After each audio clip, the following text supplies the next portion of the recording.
vigor to protest or come outside and speak against this like evil that exists. I don't think it's for you to dampen them or like fearmonger. We are people of different temperaments. Some people are cowardly, some people are valiant, some people are of a very hot temper, some people they will protest inside. However we protest, I feel is the individual's decision to make. Secondly, about the gubernatorial elections that's going. Like for me, I wonder if it makes any sense, like going through a system we know can be rigged and we know didn't work for the presidential election. So we've gone through this presidential election through this BVAS system and through this same process using the same people who've succeeded. I wouldn't say they've succeeded, but they've gone ahead and they've rigged the election. Now, do we go through that same process again? I think a lot of people would be demotivated. What we want to achieve may not be what would achieve. Should the action be to sit in and not like take part in the election, or should it be to go blindly into these elections again and try to patch? I think it's a patchwork, finally, I'll say like in history, like I'm a student of history. I think the Romanovs, like in Russia, they ruled Russia for 300 years. And it took Lenin and it took a lot of brave people to commit to the path of like liberating the people from like the monarchs, and they did that.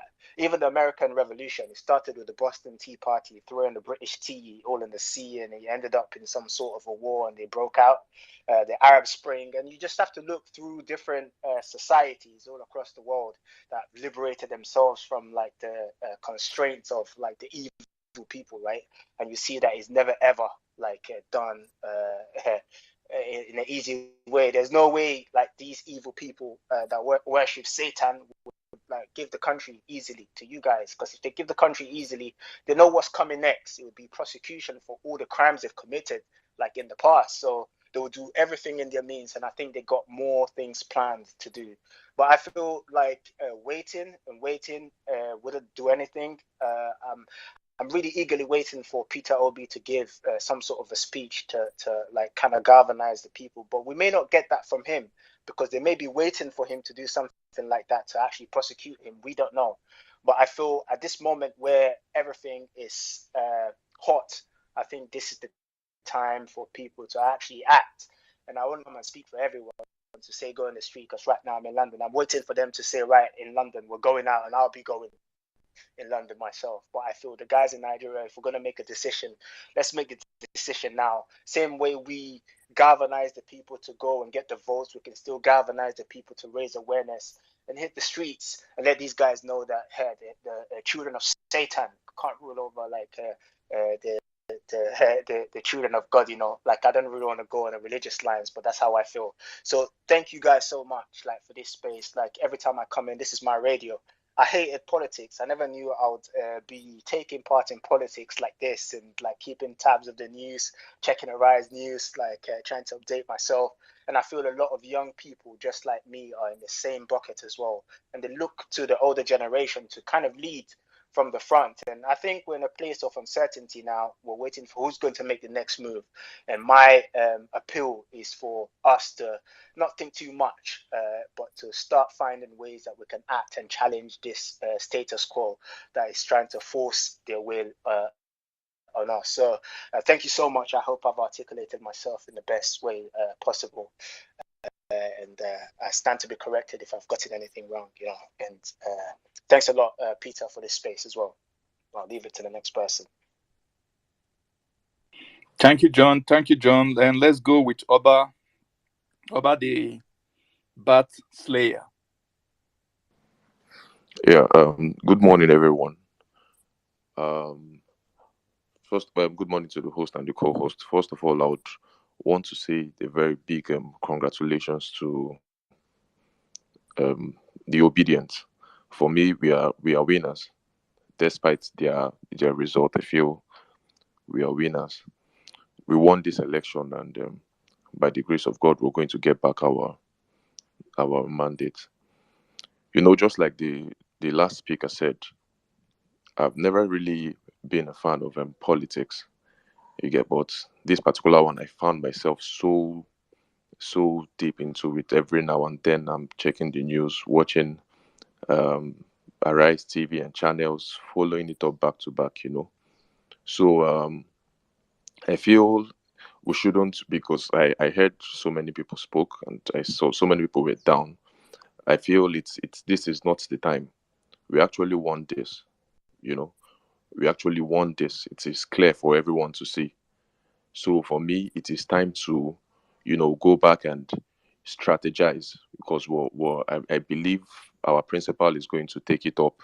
But but since when it's going on, I feel we should also strategize on how to go, because even back in 2003 in Anambra State, when he won and it wasn't given to him, it took 3 years. He went to court. It took 3 years, you understand, for the court to give him back his mandate. 3 years. 3 years is a lot.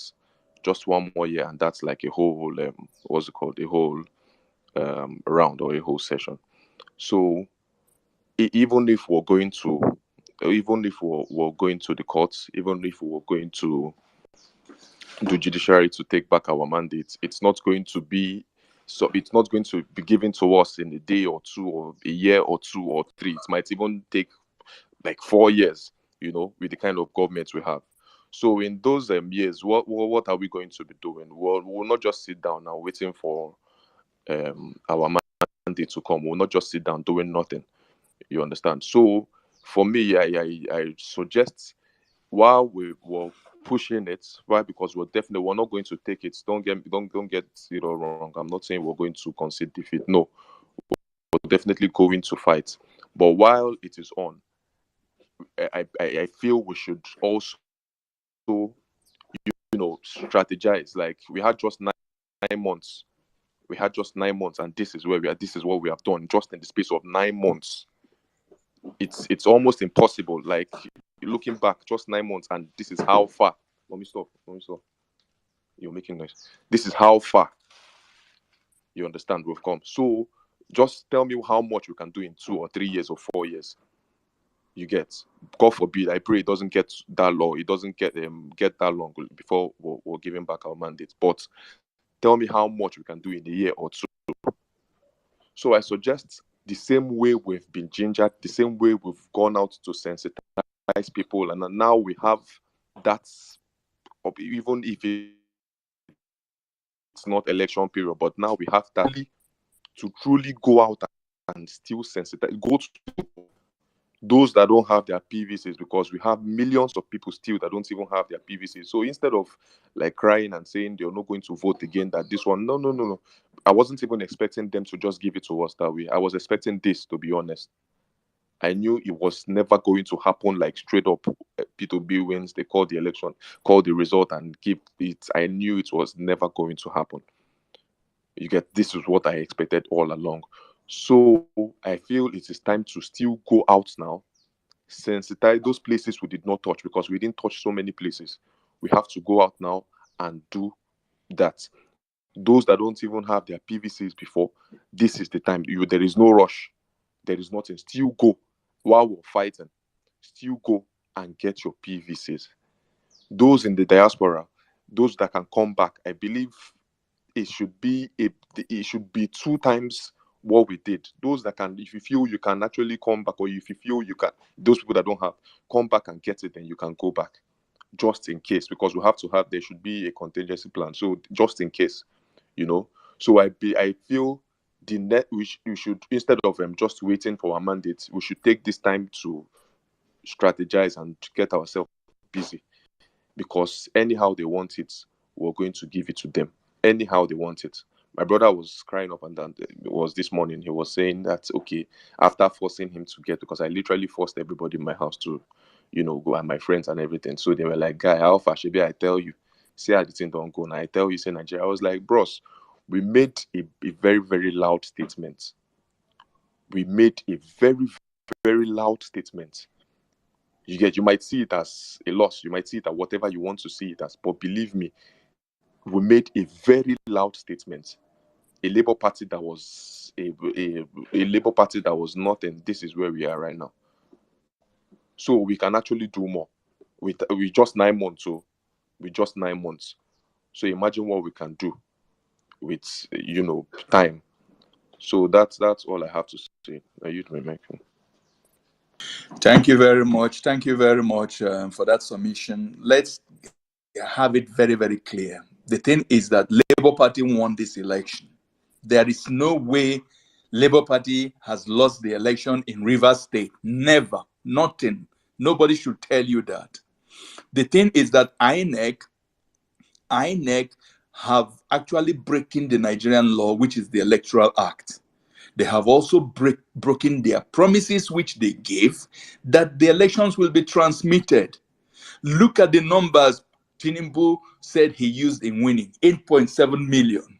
What in a country where 98 million voters were accredited? And you're coming with that mandate to rule a Nigeria that is so divided, where you have the party you're coming from have failed Nigeria, and you think you can push it down Nigerian throat? You cannot. Even PDP themselves have attested that Labour Party got over 900,000 votes, almost close to 1 million in Lagos. So they declared Lagos the anger that will come out, because as someone have said in this space, they know that if the protesters in Lagos, it will be out of control. So no shaking, as we used to say, no shaking at all. It is a process. It is a process. And retired Zolas and ethnic jingoists who have kept us down, made the country so dysfunctional. And you expect that you just ride on and they will just declare you and give you power. Then you're being naive. You are being. We will turn it. We have not analyzed how did INEC. Have you ever heard when people came by 4 o'clock in the midnight to declare an election? The thing is that when the Nigerian corrupt people are doing things, they do it in a way that is so unserious that makes Nigeria becomes a laughing stock in the international communities. So we are not shaking at all. We have to be proud of what we have done. In the space of 9 months, we have been able to change the political atmosphere of Nigeria and giving hope to millions of Nigerians to go and register. Even if we have a lady who is going to the federal house, Hilde Dokubo, who ran a grassroots campaign. So my brothers and sisters, this is just the first test, but we are going to be victorious. I have no doubt in my mind, no doubt at all. So let's keep remaining resilient and being good obedience as we always are. I don't know whether if people are still hearing me again. Oba, you want to say something? Come in before we go to the next speaker. Yes, I just in 10 seconds. Sorry, can I just say something and run away? Okay, Oba, just wait for Madam to say something. Sister, if you are in Lagos, we're gathering at the Freedom House now. So if you are in Abuja, rather, if you are in Abuja right now, we're gathering at the Freedom House. That's what the obedience are doing now. I'm going to happen across and everywhere, just in case. So keep your discussions and let those of us who know how to walk the talk go and walk. Okay. The pressure open here abroad. We are going to prevent these evil politicians to ever come to any part of US and Europe and their children to feel at home. 15 million diasporas now who are majority obedience. Give them their fight. Finish. Thank you. Oba, go ahead. Yes, sir. So just in 10 seconds, please. Just like speaking of Lagos, just like Larry Obi, I guess Larry Obi said, it not because we went for or we were in a war and our leader got shot, then it means we're going to retreat. No.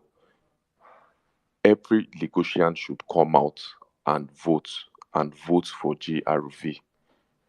We need to change. Tinubu is in Aso Rock at the moment, and he would want to control Lagos. Imagine Tinubu and Tinubu in the federal level, and what's his name? What's this other idiot's name? What's his name again? Sanwo-Olu at the state level. Just imagine that combination. It is going to be very terrible. So we need someone to frustrate this guy at the moment, just like the way Tinubu frustrated Obasanjo from 1999. We need someone to frustrate, because Lagos is very, very important and it is very, very strategic. So GRV must win Lagos State. We know Lagos, if not for anything, will be one with more than 3 million votes in Lagos. But they gave him 500 and something K. But it means no matter how much they try, they cannot rig. They cannot rig Lagos, because when we come out in mass, the number is too large to rig. So I'm calling on our Lagos obedience, everybody in Lagos to come out 2 times the number they did the last time and vote massively for GRV. So if not for anything, let's have Labour Party at the helms of affairs in Lagos. Thank you so much.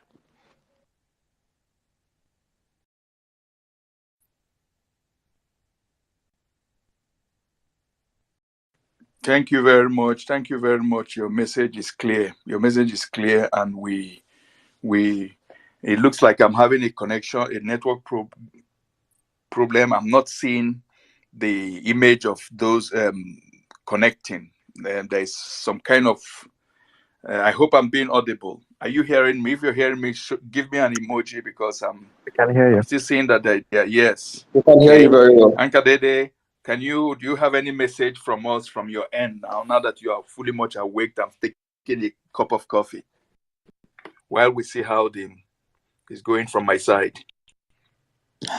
I'm just praying that you're able to see the screen, because if the host is not able to make me a co-host, you'll be the only one we'll depend on. But if for any reason you cannot see the screen, I will keep holding it down until Stephen wakes up, I guess. But I'm glad you picked on something I had mentioned earlier this morning, after the nonsense was, how would I say, they had the nerves to stamp their seal of approval and announce the unimaginable. I say unimaginable because I thought that they are equally intelligent people. Where am I going with this? I'm going back again to the numbers.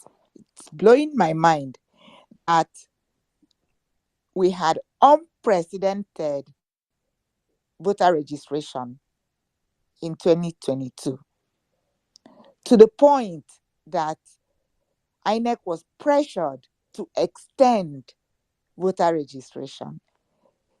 We saw this coming. They too saw it coming. They knew it was coming. When it was time to pick up the new cards, the new PVCs, it was near impossible. Millions of new registered voters could not pick up their PVCs. There were so many crimes committed during that process. They refused to give some people their cards. Cards were dumped somewhere. Towards the end, we still required another extension. We got extension for people to pick up their PVCs. If there was voter apathy, why would anybody need extension to pick up their PVCs? It was extended by a week or two. People collected their PVCs. Still, I remember when they said we even had enough who had PVCs before 2022 who never voted. And we said, you consider the new voters plus the ones that never voted, just remove this from the equation. How many people voted in 2019? That's a base. That's a baseline. You can go back to 2015 and fast forward to 2019. How many people voted? 29. Who is speaking? Alicia, please mute your mic. 2019. If you know the number of people who voted, just do a little calculation. It's right there on the screen of Arise. 8.7, 6.1, 1.4, 6.9. Add it up and tell me if it's up to 20 million. Where do you statistically not even have a 5% increment in an election where there was unprecedented new voter registration and voter pickup, new voter card pickup? And everybody saw the surge on Saturday. People came out to vote. And INEC refused. They knew. INEC knew that they were not going to count the votes. They knew. They were not prepared. They were determined. How do I know? I know that from the time voting started across the country, especially in the southeast and southwest. Lagos is a good example. People were waiting for INEC. It used to be INEC sitting there when millions voted in 2019.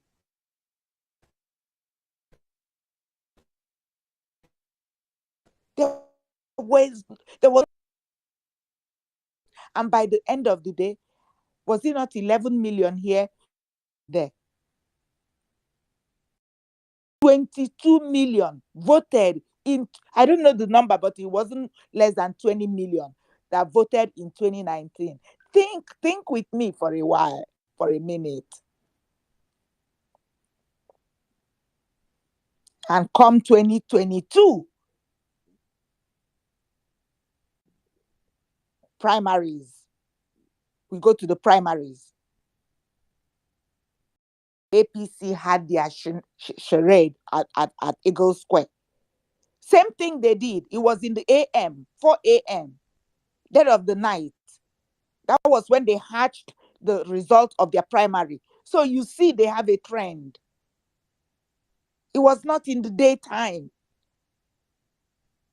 Everybody was stepping down. How can human beings, right-thinking human beings, buy the form for 100 million naira? And they come and they didn't even get a vote. All of them, 80 or 90% of them, all stepped down that early morning, wee hours of the morning. And people were wondering what was going on, and they started to vote. A sitting vice president in a political party came third. He came third, meaning the president was not even in support of his vice president. Think about it, my people. Think about it, folks. Where has it ever happened? You're the ruling party.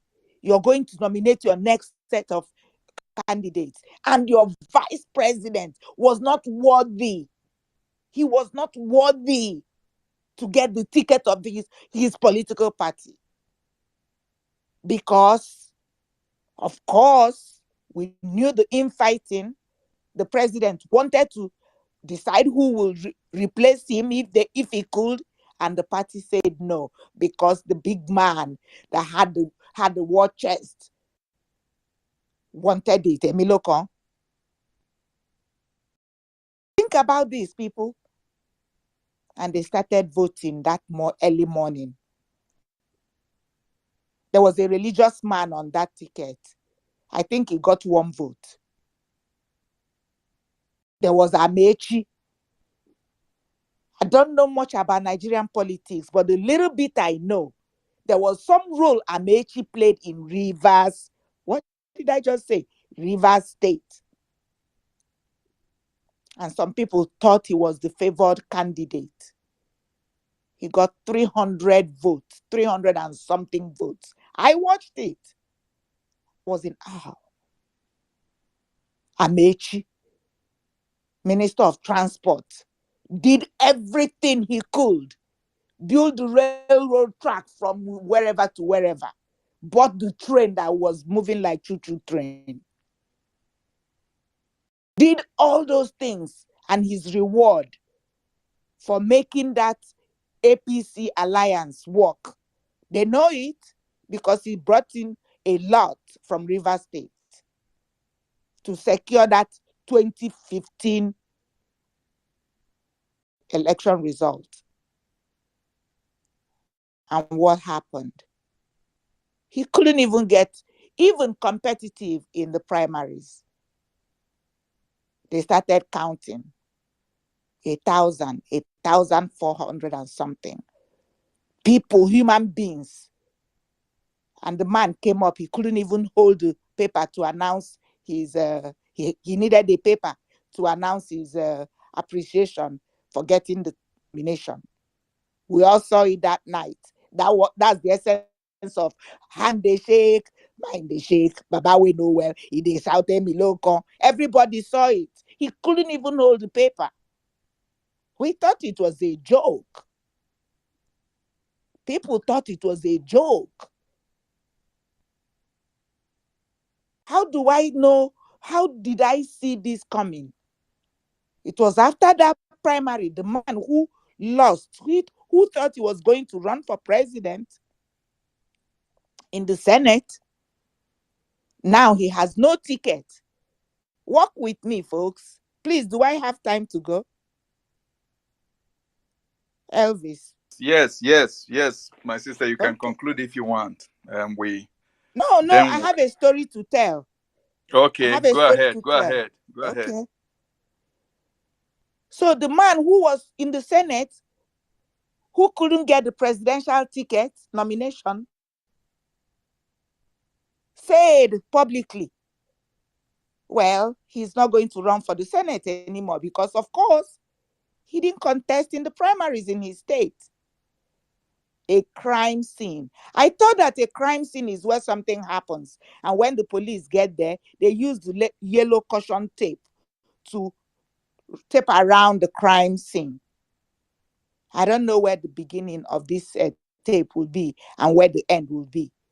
Did that same man not end up, not too long ago, announced as now a candidate for the Senate? Announced who gave him the ticket? Nigeria or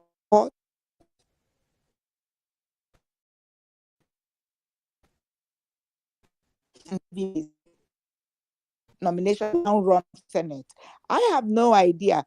That's something we need to check into to see the outcome of that Senate seat, because it all happened over this past weekend.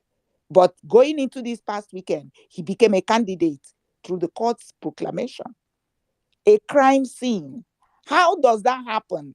Somebody who was not on the primaries getting the ticket to run for a seat that he never registered for. If INEC could swing that, that tells you what else INEC could do. This INEC, independent, whatever, that is supposed to be independent to run a credible election, not prepared. They were prepared because they were prepared on the wrong side, giving the impression that they were prepared on the right side. We don't even know the number of people who voted on Saturday. But we have a result. When we find out the number of people who voted, because the PVCs, the BVAS captured the number of accredited voters. The devil is a liar. Those beavers, they are still in existence. How many beavers did they use? How many people were accredited across the nation? So when you find out the millions accredited and you go back to the millions that voted, that they used in their manufactured votes, you will wake up. Some of us are still wondering because we're not supposed to do the math for them. But our eyes are open. When you see digits and it's still single digit,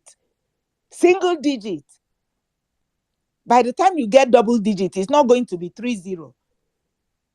It could be 1 something. Worst case, it will be 2 something, but not 3. And what did they give us? They will give us, we have time. We have time. It's just the shock. To be honest, sometimes when people dare you, you could be shocked. Not totally surprised, but you could shock you that somebody could take you for granted. The BVACs are there to tell us the number of accredited voters. We don't care where they voted. But by the end of the day, when you look at where they voted, we can use our common sense to judge that. Why would millions of people come out? Even if they voted for AAC, we will have seen the results on AAC. Millions came out to vote. Where did they cast the vote? Because the result they are showing does not reflect the number of people that came out to vote. That's my premise. Some states, there were 2 states that had the exact same numbers. Exact same numbers. I don't know if it was Gombe and one other state. Exact same numbers. And I think there was even one that had exact same numbers for that state that they had in 2019. I'm not making this up because they were on live TV. I was shocked at what I was seeing unfolding before our eyes. And all those people were passing papers, acting like. I'm looking at them. I'm like, some people are crazy. It would have been better if they called the results of people who actually voted for APC, PDP, LP, and NNPP. It would have been better. Let's know the millions that voted for them. And one of the preachers said, then we know how many insane people are in Nigeria. You will have seen that there are not too many. There are not 8 million Nigerians. 8 million Nigerians did not vote for APC. You can take that to the bank. Thank you, sister. Thank you, sister. Let's bring in Sister Shelley. Let me take a pause. Okay. There. I will come back. Okay, thank you. Sister Shelley, we take you, and as we are speaking, the Labour Party Obedience, they are gathering at the Obedient House in Abuja. So if you're in Abuja, you can as well find out where they are. Thank you. Go ahead, Shelley. Elvis, please, excuse me. I indulge you. Please make a queue. All right. There's been several people here. Shelley just came on. Let her speak, but make a queue so we don't lose the right the right way, because people are coming on and it can get confusing. Good morning, everybody. Thank you, MJ Star. Actually, I've requested the mic for a long time. I've been with this group since it started pre-election. So maybe I don't know what's happened this morning as I joined. Maybe luck got shown on me for some reason. I don't know. But anyway, I've not just joined. I've been with this space since it started, and it is so heartbreaking. I live in the UK. It is so heartbreaking to see what's going on. I've not really slept, all this time. This has been happening since Friday. Sleep has eluded me because we all wanted so much. To wake up and to have the Nigerians' voice heard by people in power. We wanted so much We wanted so much to change the narrative, and I think we're still going to, because as you know, the saying goes, freedom does not come to you, you fight for it. And in this context, we are currently fighting, and I'm not meaning fighting literally in terms of guns and all that. No, we are going to continue speaking. We are going to continue continue the all the talks that we've been doing. We're going to continue protesting. I live in Manchester. I'm unable to get to London, but if there's any protests happening in Manchester, I will be one of the people in front, because we have tried for many years to get our voices heard, but it's not happening, and it just seems like it's a blatant disregard for people, and for people's voices, for people's wills. There's over 200 million Nigerians, and people voted massively for Peter Obi. I personally asked people within my circle. I personally asked them. I personally encouraged people. Personally sent money so that my siblings can go out and mobilize their friends and talk to people. So we put in a lot of effort into this movement, and I believe that this is not the end.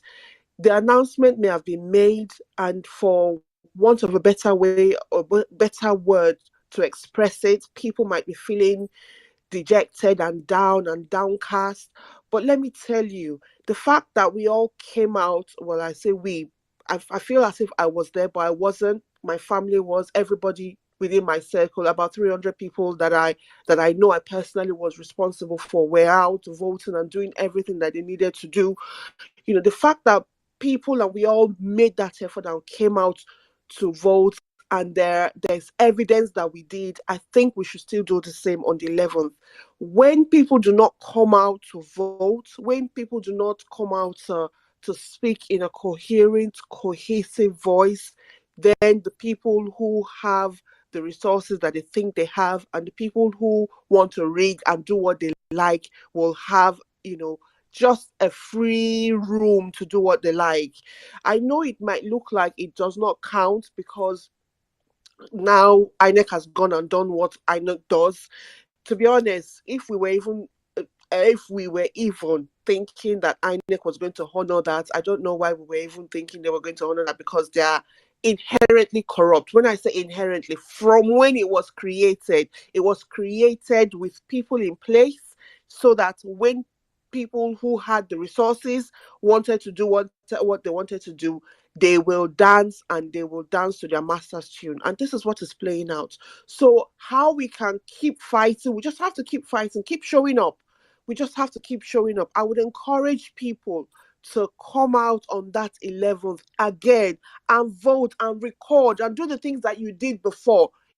It looks like it didn't work, but at least we had the evidence. We can see that people recorded. We can see that it's blatant. If we don't go, if you decide you're going to stay at home and do nothing, where are you going to get the evidence to challenge anything? If, for example, we say, okay, we want to challenge something, then they will just go and do what they do, go and do everything that they like. And then the people who have been elected into the National Assembly will be squeezed out, because there is power in numbers. Now we have Labour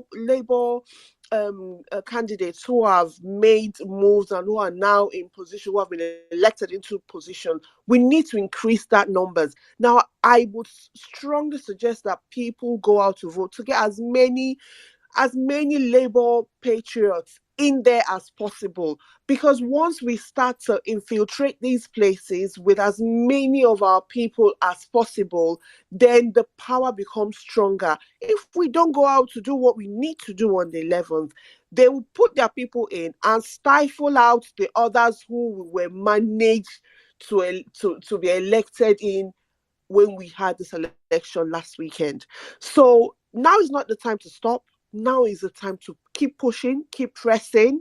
Now is the time to keep the fire burning. How we are going to do it, we have to keep on doing what we are doing. We have to keep on talking. We have to keep on with Twitter Spaces, with tweeting, with TikTok, with whatever it is.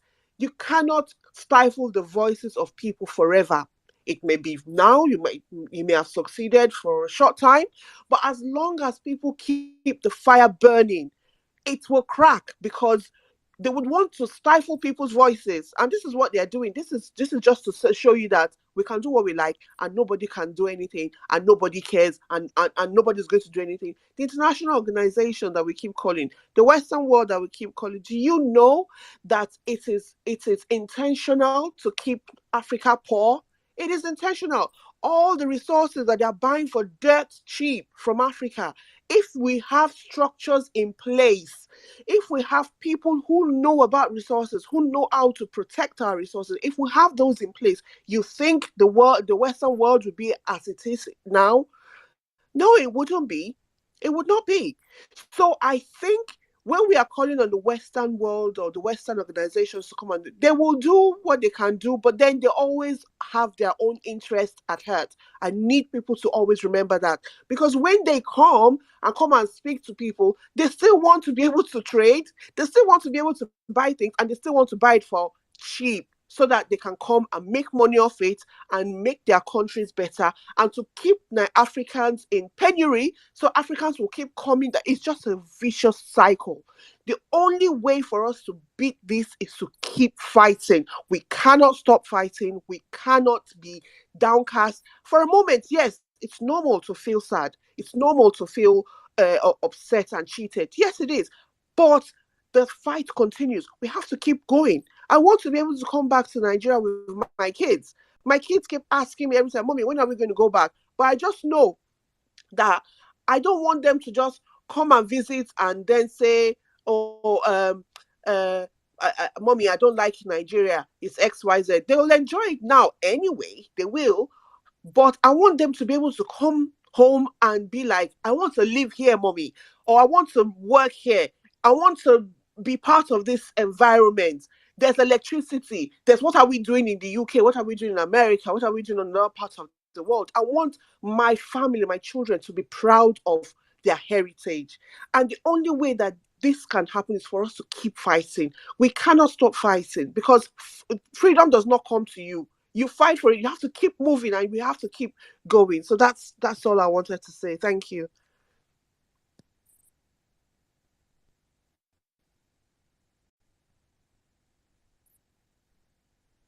Thank you, sister. Thank you, sister. You're very clear about what you want to say. Let's do it like this. MJ Stark. So then after that, Sylvester and Akban. MJ, go ahead. Okay. Hey, Elvis and everyone else. Shelley, I understand. I understand you're regular. I've been seeing you. That was not what I meant when I made that comment. In any case, guys, my submission is that, right now, I understand, we are all human, so probably you could take a few minutes to feel bad, to feel frustrated, but this is far from over, all right? And we must understand that. We must understand that whatever is going on now, it is far from the end. Absolutely. It's not possible for this to be the end, all right? And also, hello? I want you not to be demoralized. Yeah, sorry. Yeah, Simon Ekba is on the request mic. He's trying to request a mic. I don't know if it's his handle or is the Yeah, that's his handle. His handle. He's having fun. No, let him have fun. But you make sure you don't bring him up.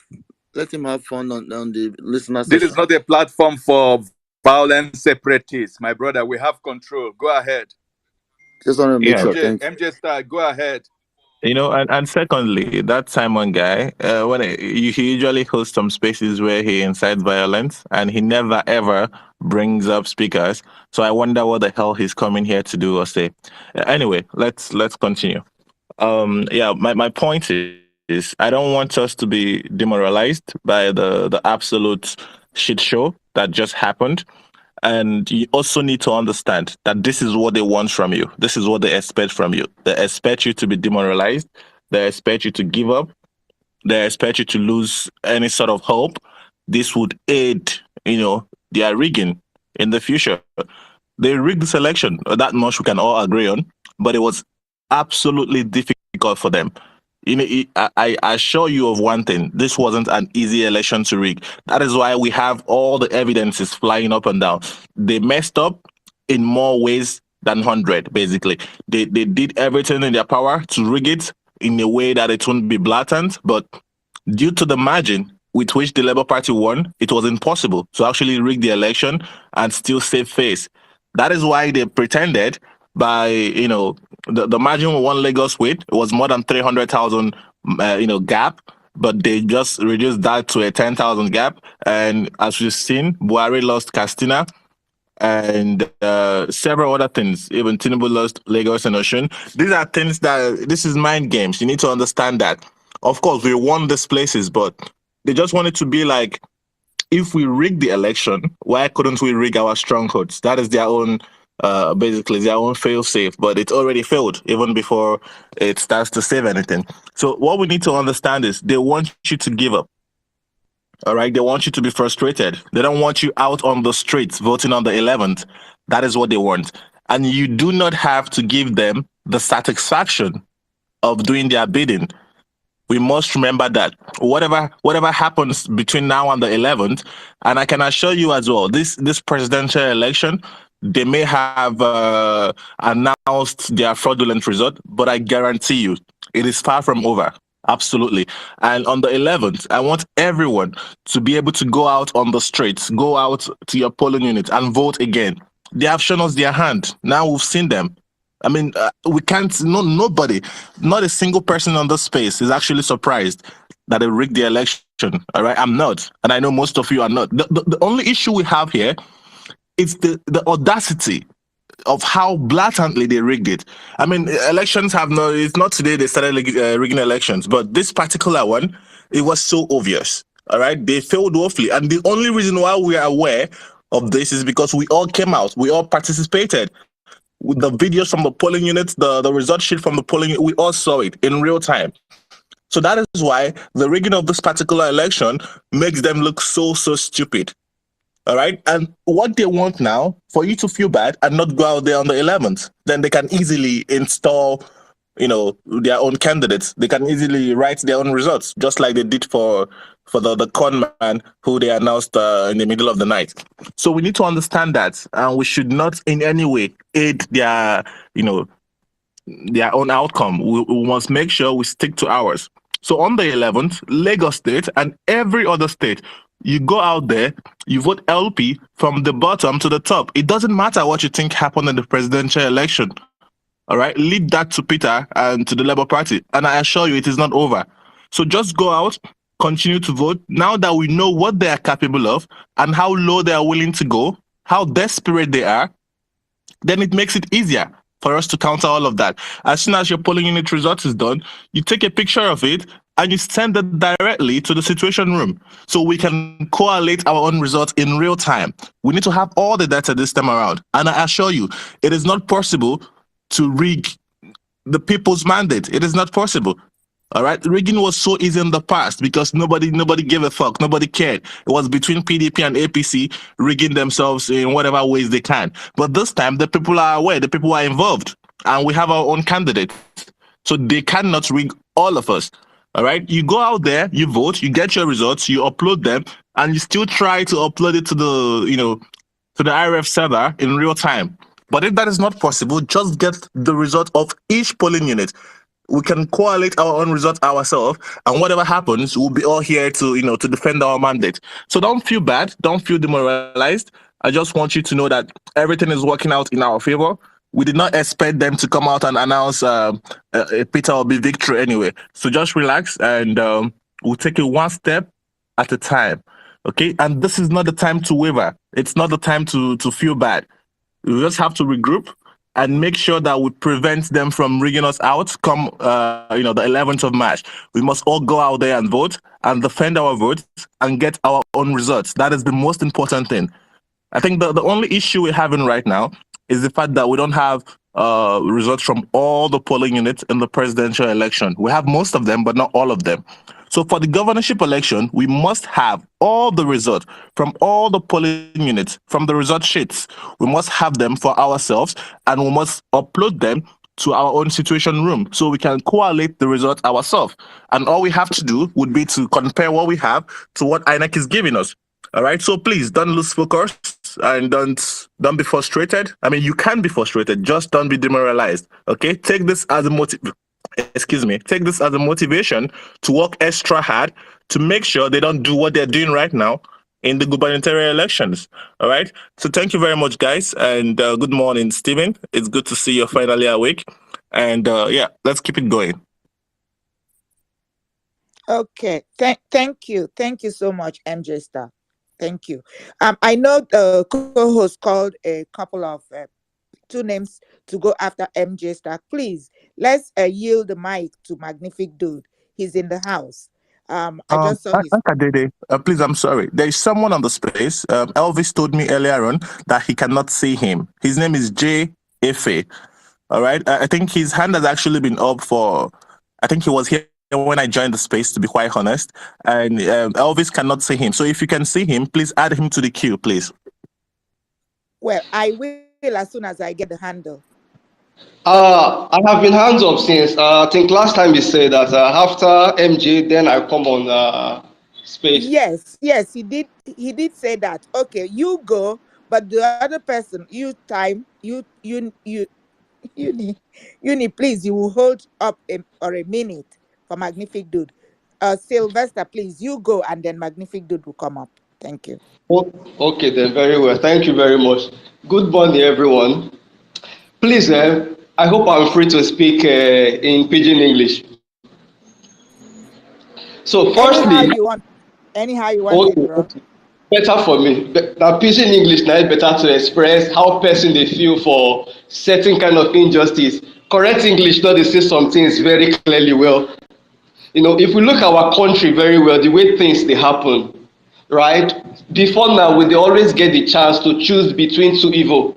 Either a very bad person and then, okay, this person, you know, bad reach this one, maybe we choose from someone when they, you know, we have always the choice to choose between bad and worse. And then this is the only opportunity we are having to get a credible candidate. For the past 8 months, Sir Peter Obi has been singing, go check my records and come prove me wrong, or come and indict me or something. Nobody can come with it. We can see the result of this election. Everywhere, everyone came out. I know all my friends voted, like everyone I know in my circle voted for him, except some few wonderful people in the other tribe that are tribalistic and they don't use their head to think very well. Now, the only opportunity we have to get an angel, he won, and then we will not be silenced to get a broad day robbery. No, it not go fit work. You get the way it job people they say this thing. We no agree as if we go fight them. Like if we stay calm, we will lose. And then how are we sure in the next 8 years God will send us Peter again? Or how are we sure in the next 8 years God will send us Peter again? Or any other credible candidate who could represent us? This is the only opportunity we have in a lifetime. Since I was born, I'm over 30 years now. By a few months now, I'll be 31. Since I was born, this is the first reasonable, credible Nigerian that is vying for the position of presidency. If we miss him, it is finished with us. If we miss it, it is no more. Just check out. And then some people can, like, it's not just even about us of today. We are finding our way to survive. We are running out. Okay, I can mention long list of my friends who have left the country. Why did they leave? Because this government that Tinubu crowned have been witch hunting so many young persons. Now these young persons are tech entrepreneurs, they are developers doing legit jobs, but they have been witch hunting them, and you know all those stories, right? Now so many of them have to leave the country. If you can just imagine the kind of bad name the country have because of the bad leadership, the hardship people are going through, and then the only opportunity we have to set a new path, we want to wait for what? We have to protest now. The protest should be like, INEC need to give us clear result. We need to clear this presidency or no March 11 election. Why March 11? What do we want to? What are we voting for again? So they they continue the rigging.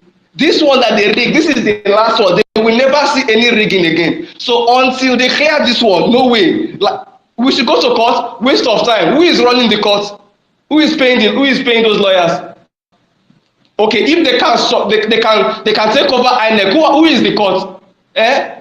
We need to overhaul INEC, change these guys in INEC. As in, this protest need to be mad than NSAS was a learner. NSAS protest was, we need to be mad this time.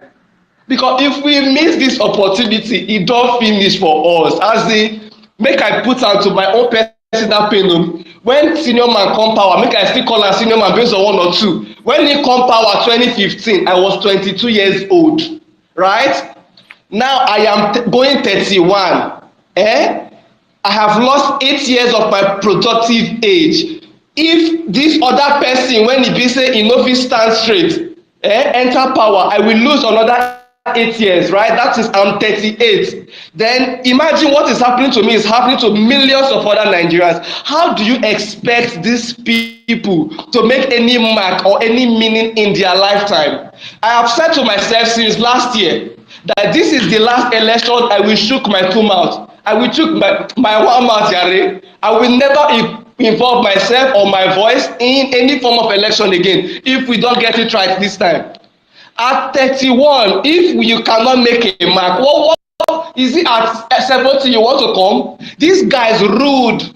We met them ruling. They are ruling what? What do they know? Do they understand the business of today? Ruling now with yesterday's system and structures. Like, people are telling us big stories of patience. Patience for what? Are we stupid? This is our country.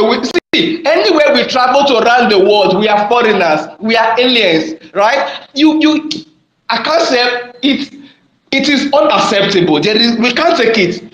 We need to protest. There cannot be any more election until they clear these wrongs, until the international body gets involved, and then we set the record straight. See, these guys really get mind. Sit down. 4 a.m. You can't declare say Tinubu is the winner when we have been waiting since Saturday. Like, they are telling us to our face, like, we will do what we want to do. Nobody will say nothing. They are idiots. Like, it's our country. It's my turn. Really? What is your turn? What is your country? It has in. Okay, let's not even go too far. Let's just recall the issue of October 2020.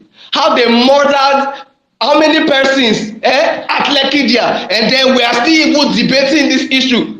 No, nah. Before we plead the blood of Jesus Christ, let us plead the blood of these people that died. They died because they are fighting for freedom. We have opportunity for freedom, and we are being rational. What is rational here? Are they rational?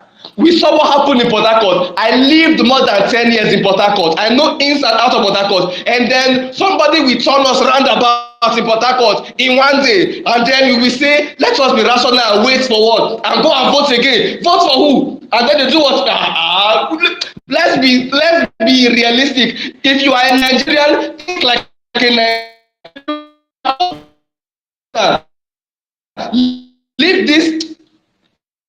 There is a way when radicalness. Senior man teach us this game, say when they look, when they are playing, you should be watching them, right? We don't have 2 lives. We have country. We have only 1 country. We will not allow this same set of people. Imagine the pain they put people through with the naira scarcity. Right? And then they are fighting themselves and thinking they will entice us with that. That is not even the problem. Now they put army everywhere to make the election secure and credible. They think they can deceive anybody with that one. And then they still did what they do peacefully. Anybody when they preach, anybody where did the obedient camp when they preach calm down or patience, we should to the back and go and see that I don't know what the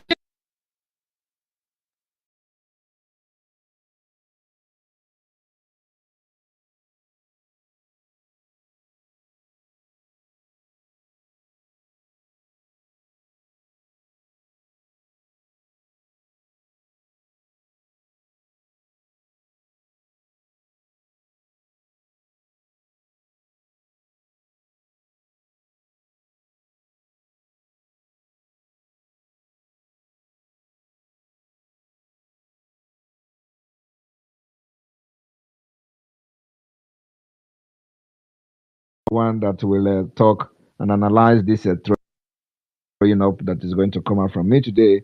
And I want to come here so we can we can exchange ideas and laugh at them. This is unbelievable. For the very first time, I have never been to any space hosted by this bunch of morons until today. And today I have just for the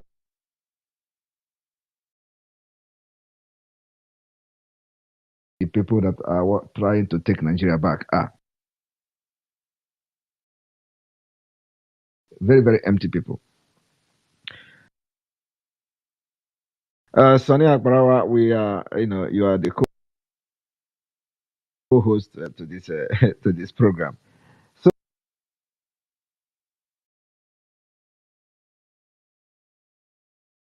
after speaking there, some of them will just leave that obi nonsense because some of these people will never, allow themselves to be tutored in a way that, especially when something has happened like this. I listened to them. Some of them are saying, "Oh, Nigeria is evil. Nigeria is bad. What are they going to do?" Some of them say, "Oh, the Westerners, they don't want to help Africa." And when somebody says such thing that, "Oh, these Europeans, they don't want to help Africa. They want Africa to remain poor because of their interest and all that." But the question and the point they don't know is who are these Westerners using to make Africa to remain poor? Who are those? They cannot just fly from Western world and come to Africa to make Africa to remain poor and to remain undeveloped. They are using people like Obi. And, my stomach was boiling because I needed to teach them. I needed to teach them what they don't know. I needed to go deep inside their mind and liberate them. I needed to go deep inside their brain and liberate them. When they were making such, they were making very good point that would have been a point of liberation in their life. They said, the Westerners, they don't want Africa to progress. They don't want Africa to liberate themselves. They don't want Africa to make any good thing in their life. And they forget to understand that for them to succeed in making Africa not to grow, they have to use somebody like Obi. And that is exactly what they have done to this idiot, these morons. And they are not getting it. They are not getting it that Peter Obi is not coming for anything other than to make sure that that interest is protected. And it is really unbelievable. Some of them say, "Oh, let them boycott the election, the coming election." They are even advocating for no election in the coming March 11 election. They have started, but you see, oh my God. And I was listening to these people for the very first time. I did not know how empty they are. And what they don't know is that some of us that have joined Biafra and decided that to fight for the liberation of Biafra from Nigeria, we saw what they are seeing today. Many years ago, I wanted to tell Peter Obi, if they allowed me to talk on that space, that in 2019, I was in forefront of campaigning for Peter Obi vice president and Atiku. I was in the forefront of the campaign for their election from diaspora. And after that, I saw what I saw. I know that, apart from what I even know before then, I know that nothing is going to come out of Nigeria. Today, they are seeing what we saw, somebody like me saw in 2019, that made me to join Biafra. And they are there shouting and shouting. People that are ignorant of their country. And you listen to people say, "Oh, we are not here to entertain any separatist leader. We are here to take Nigeria back." Take Nigeria back from who? These people knows nothing about Nigeria. They don't know anything about the foundation of Nigeria. They don't know the history of Nigeria. They do not know that is what we call the 1989 Abuja Declaration. Muslim ticket did not start today. They are telling you, "Oh, they have it is a scam. They have rigged the election. I can never be." These are the people. None of them are in Nigeria. They are the one telling Simon Ekpa to go to Nigeria and fight for Biafra. Why they are in abroad today discussing how they have rigged them out of the election. Hey, Jesus Christ! They are the one writing petition everywhere. Simon Ekpa should go back and fight there and file from Nigeria. He should go back and fight. All of them in that Twitter space. This one we call in. I am calling from the US. This one from Texas. This one from the United Kingdom. I sent money to my people and all that. But they want you to go to Nigeria and fight. Not even them can go to Nigeria and vote. They are there already preparing how to go to court. Hi, Jesus Christ. These are the same people who don't know that in 2019, I supported P2B and they went to court. The court is still on till now, and they have done another presidential election. They want to go to court. They tell you, oh, P2B went to, when he becomes the governor of Anambra State, he will become the governor through court. Oh, these people refuse to understand. Anambra State is a state, while president of Nigeria is a federal. They are comparing a state election with a presidential election. Hey, Chineke God.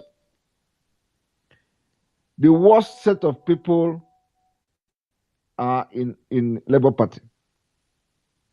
The worst part of people in Nigeria are found in Labour Party. It is unbelievable that people can be reasoning, the way they reason with what I heard today. Hey, with what I heard today, there is problem.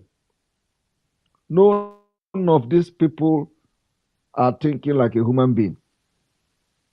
They are talking about going to court, comparing Anambra State gubernatorial election to Nigeria presidential election, where Fulani have covered everywhere, where the Islamic State agenda have hijacked the judiciary, where the Islamic State agenda have hijacked the security apparatus of Nigeria. Everything has been hijacked. They are there. And the worst part of it is that Obi knows the truth. Hi! And he's not telling these people. Peter Obi knows the truth. He has done his job. And he can't dupe him. If you do anything, they are going to bring all his drug cases, all the way how he pushed drug in the United Kingdom, or the M23 or M15 or whatever. They are going to pin him. He just stay in the space there, cooling his head. And these ignorant people were wallowing in their ignorance. Hi! We were wallowing in ignorance, and P2B kept quiet. And I know when he saw my name there, is that Simon Ekpa, his mind will fly. Because he knows if I come there, it's brutal. He will say, don't bring that guy here. Hi! Don't bring that guy here. You can imagine the woman from the one they call Dukubo or whatever, who came out on social media shouting, oh, Simon Ekpa is this, is a monster, is a devil, is a Satan, is this, for calling for boycott of election. The same woman today on Twitter space is saying there will be no election because they have elected her, they have voted for her. All these people are selfish. They only fight for what? For themselves. Now they claim that they have elected her for the National Assembly to represent her place on National Assembly. And for that reason, she is happy. It does not matter what any other person does. Today, she is calling for boycott of election, of which she was abusing and slandering my name on social media. Hey! Honestly, this is unbelievable. I was thinking that, some people have brain. I have seen it all today. There is no single person making sense there. No single person. These are a bunch of idiots. No wonder. Hi. Chineke God. Sonny, over to you. You can be bringing people in. But, let us, analyze all the points that we're making today. They want to protest. And I look at them. They want to protest. Some of them are in America. They want to stage a protest in Nigeria. Hey!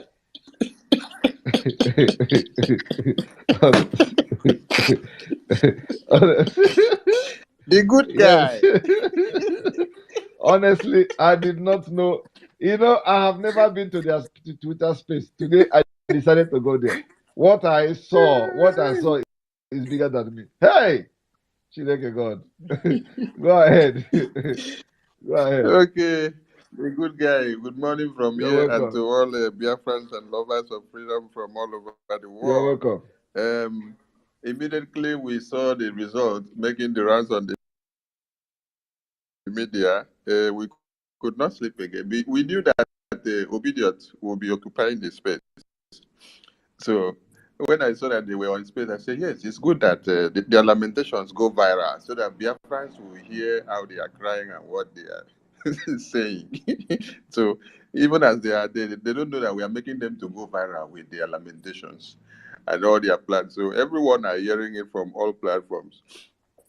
And it's quite pathetic that they are still hoping for the same Nigeria and the same court system that have rigged them and then destroyed their future. MNK was kidnapped and then it opened the eyes of many. And those that did not want to get it waited for Obi to also come and connect the dots. So we thank God and we thank Obi for allowing himself to be used so that many people's eyes will be open. Even as those foolish ones are see there very soon, they will see their eyes open by the time they become the next victims that will be taken to the hospital. Because I had them proposing of another NSAS.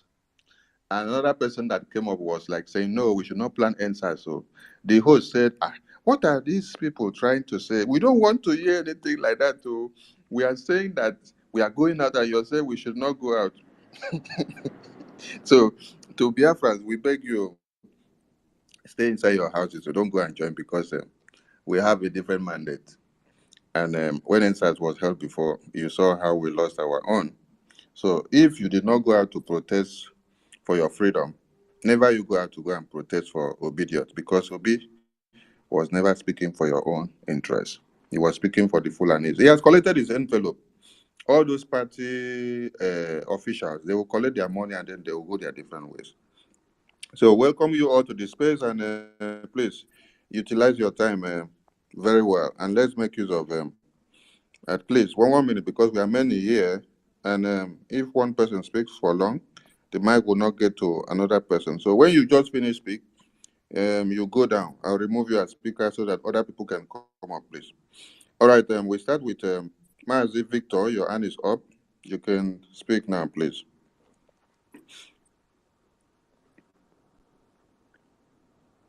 Mazi Victor. Good morning, fellow Biafrans. And good morning, the good guy himself, Mazi Simon Eba. I specifically want to appreciate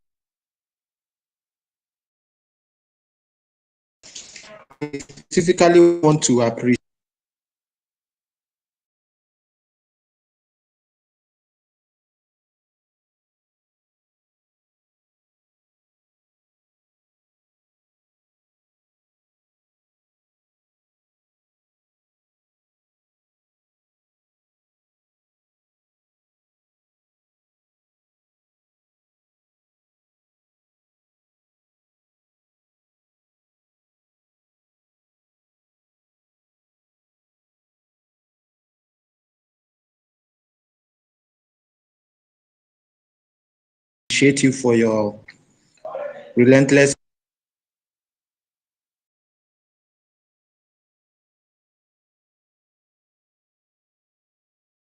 efforts. You know, I know that in the next 100 days, even in the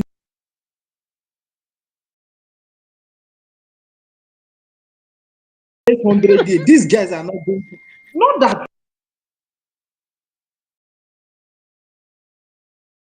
Not that. Let me just say this. Not that they don't know the actual thing to do, because you know why? These guys, what I see in them is say all the bad things they said against Mazi Simon, they can, and they feel too big to apologize.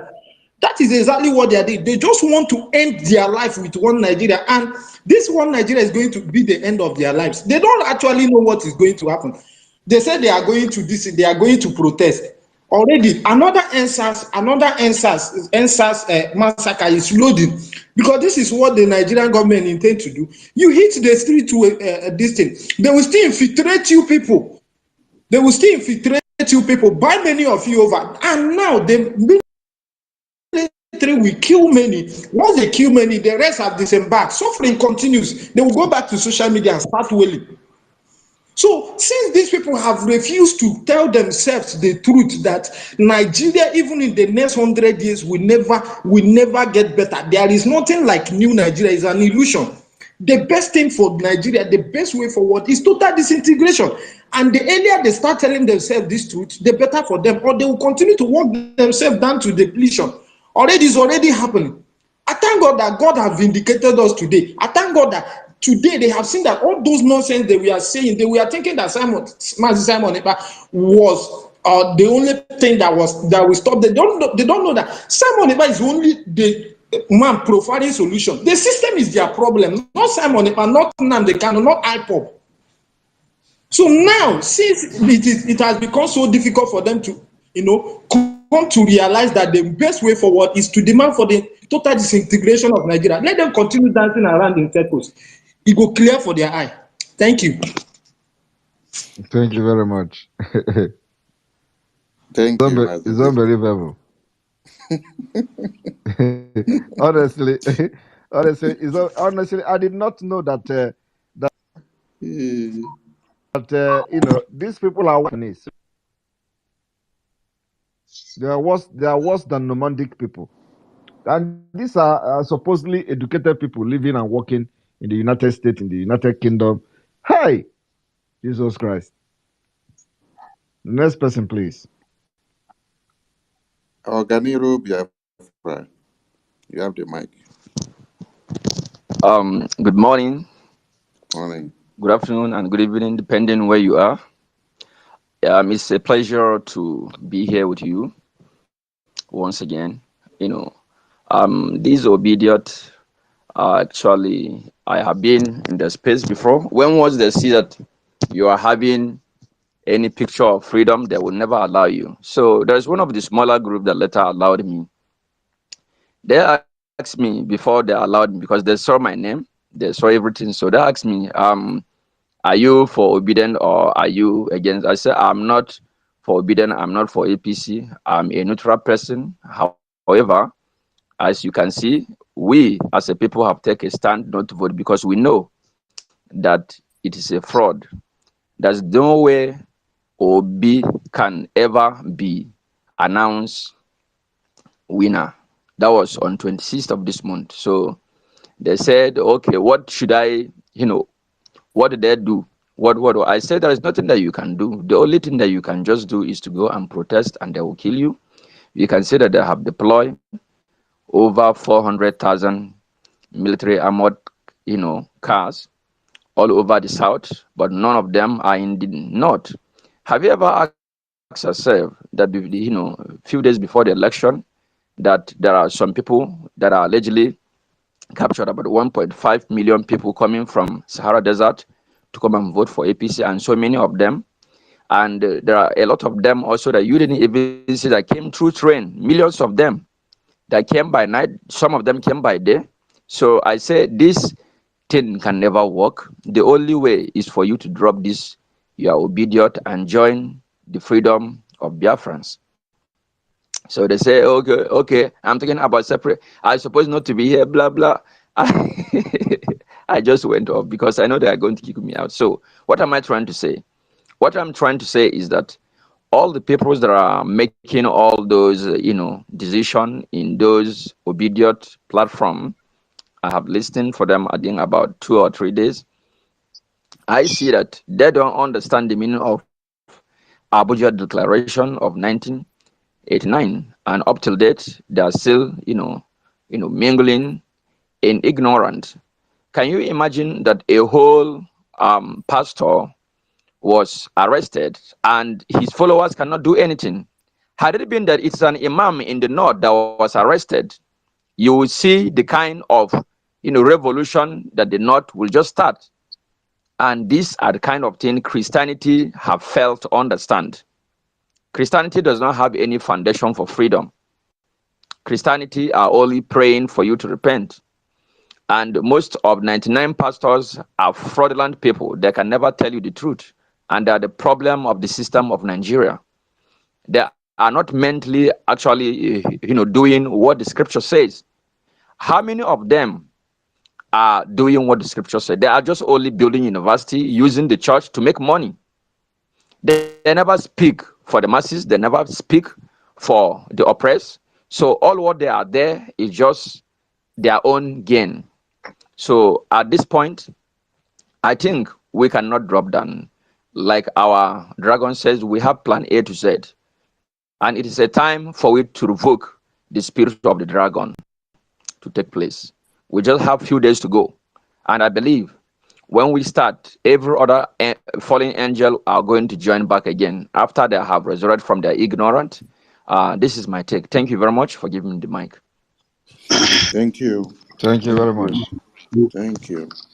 Next person, please. Hello? Okay, before next person says something, you don't need to see the followers of the preachers going to go and protest, because the preachers say, I'm not telling you to go and protest against the government. They say you should be law-abiding.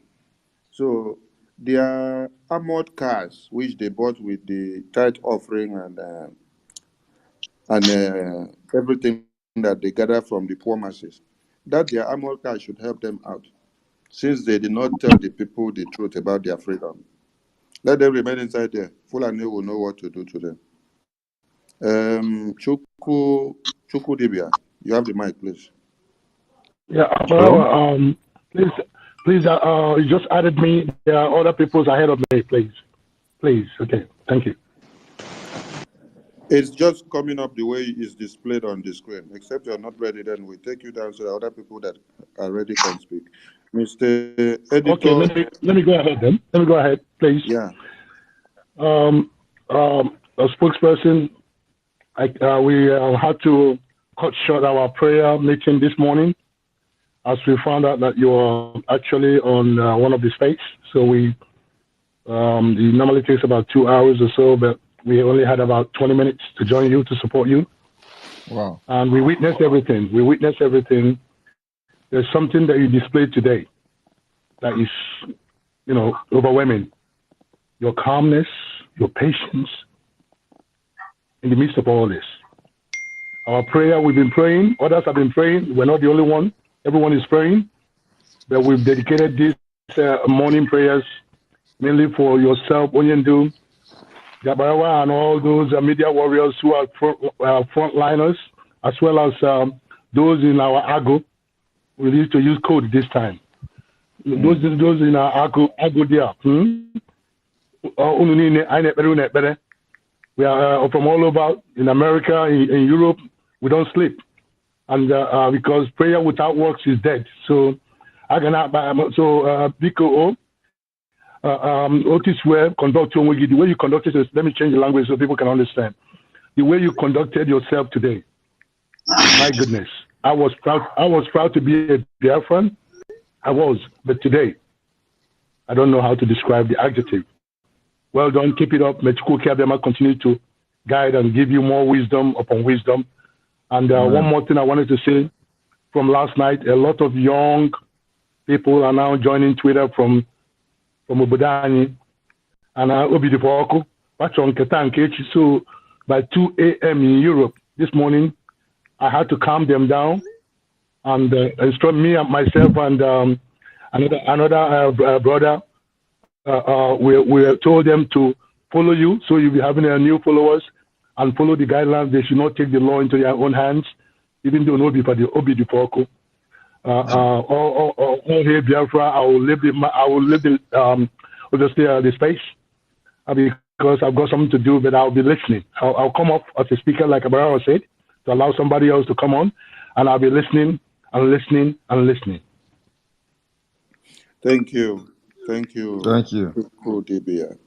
They say countries do not develop based on mere wishes and prayers. But you have to do planning and proper orientation and put things in order. And that is what the Biafran people are doing. But Nigerians are and obedient are doing prayer, hoping with wishes and positive vibes that obedient will come back to power. Mr. Editor, you have the mic, please.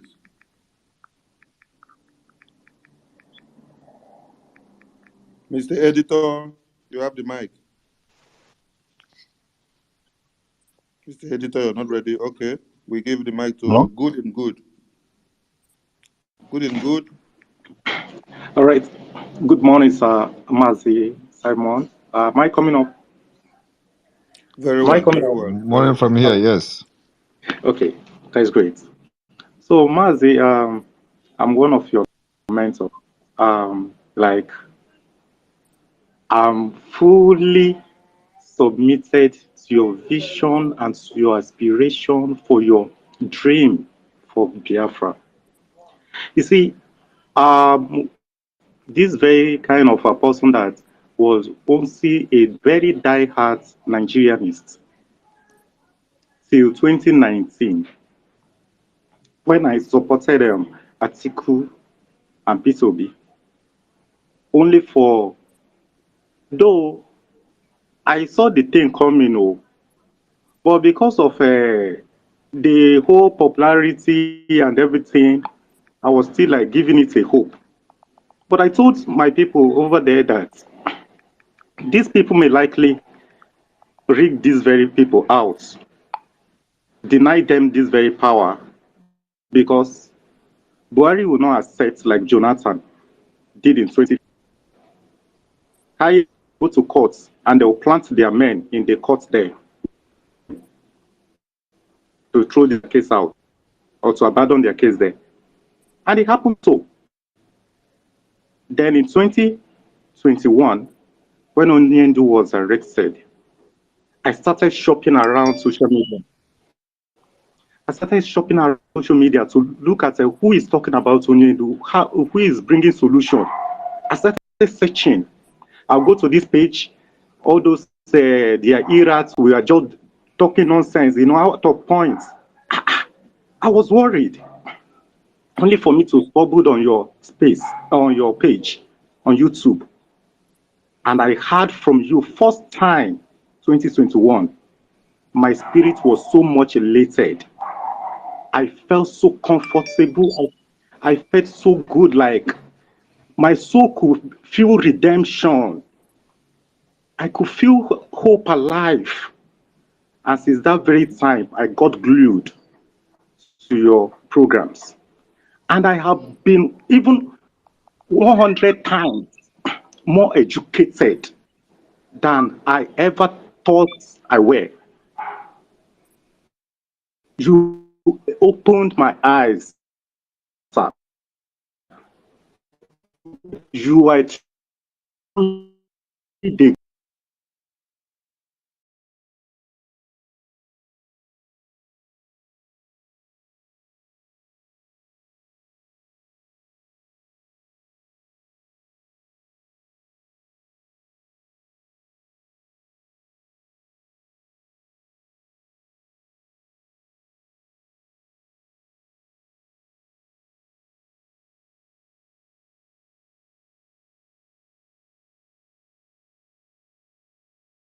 good guy.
Tinubu and Sanwo-Olu negotiate with some people.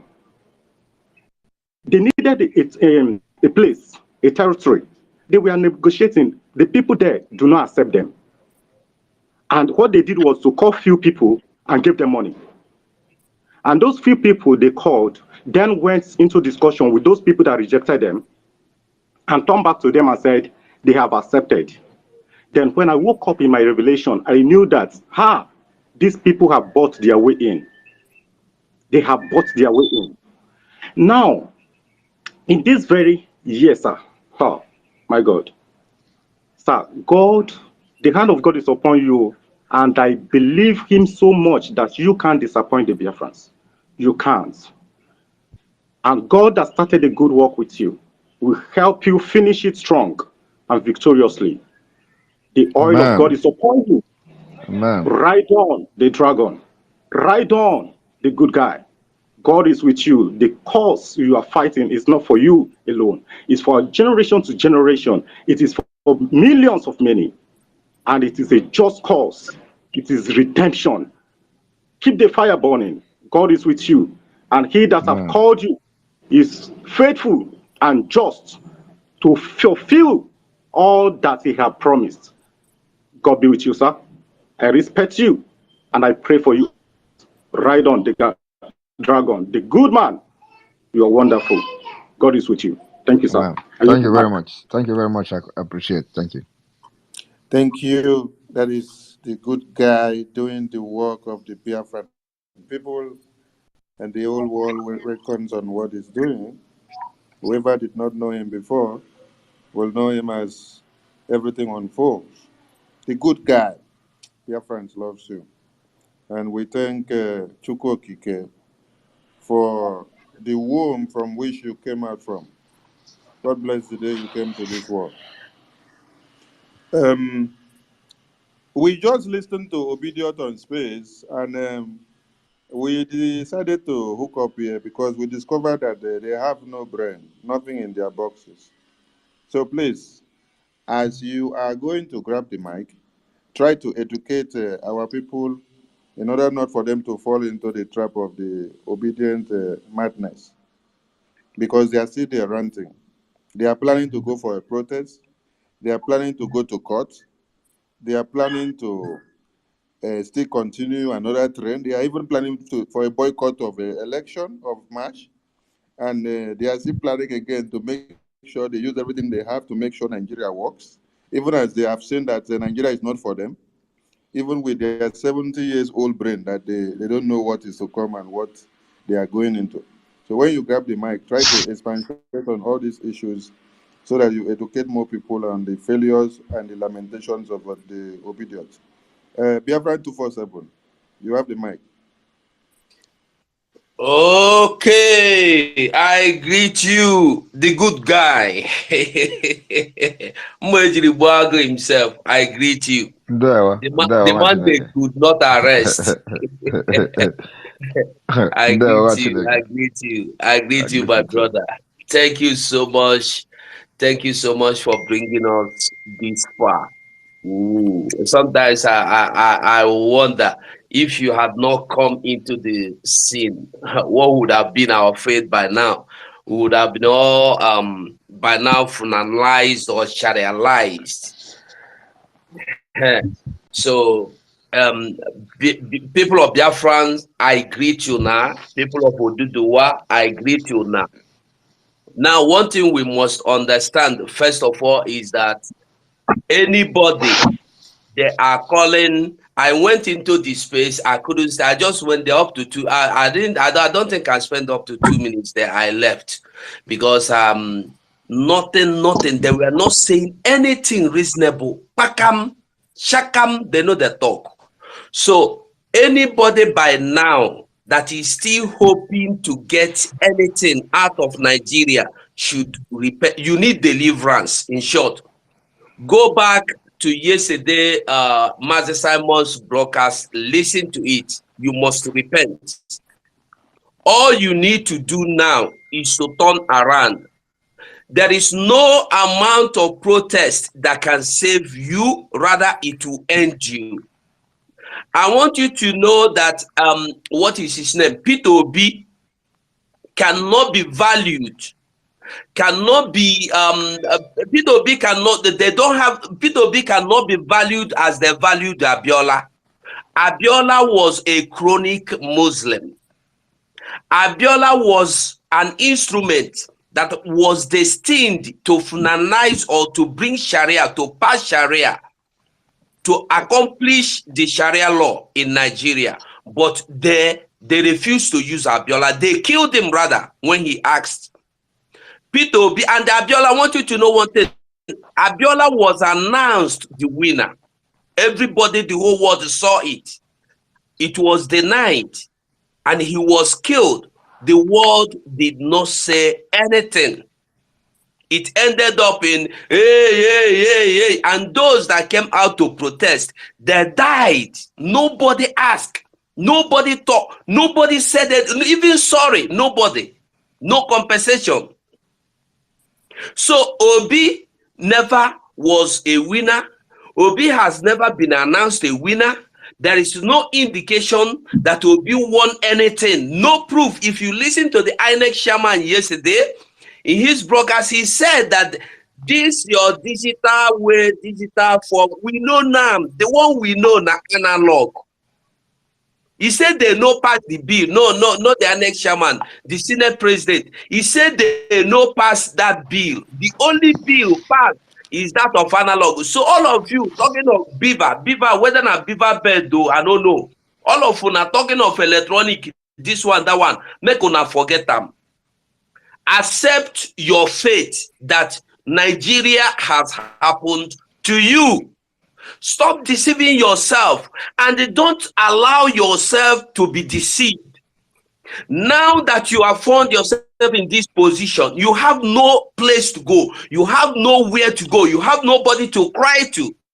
Only repent if you are from Yoruba land, join the Yoruba nation. If you are from Biafra, join the Biafra nation. Let us restore our nation. We have been brainwashed. I hear somebody saying about a pastor that was arrested. I saw a blind girl praying. Oh, be president. Oh God. She was crying so emotionally.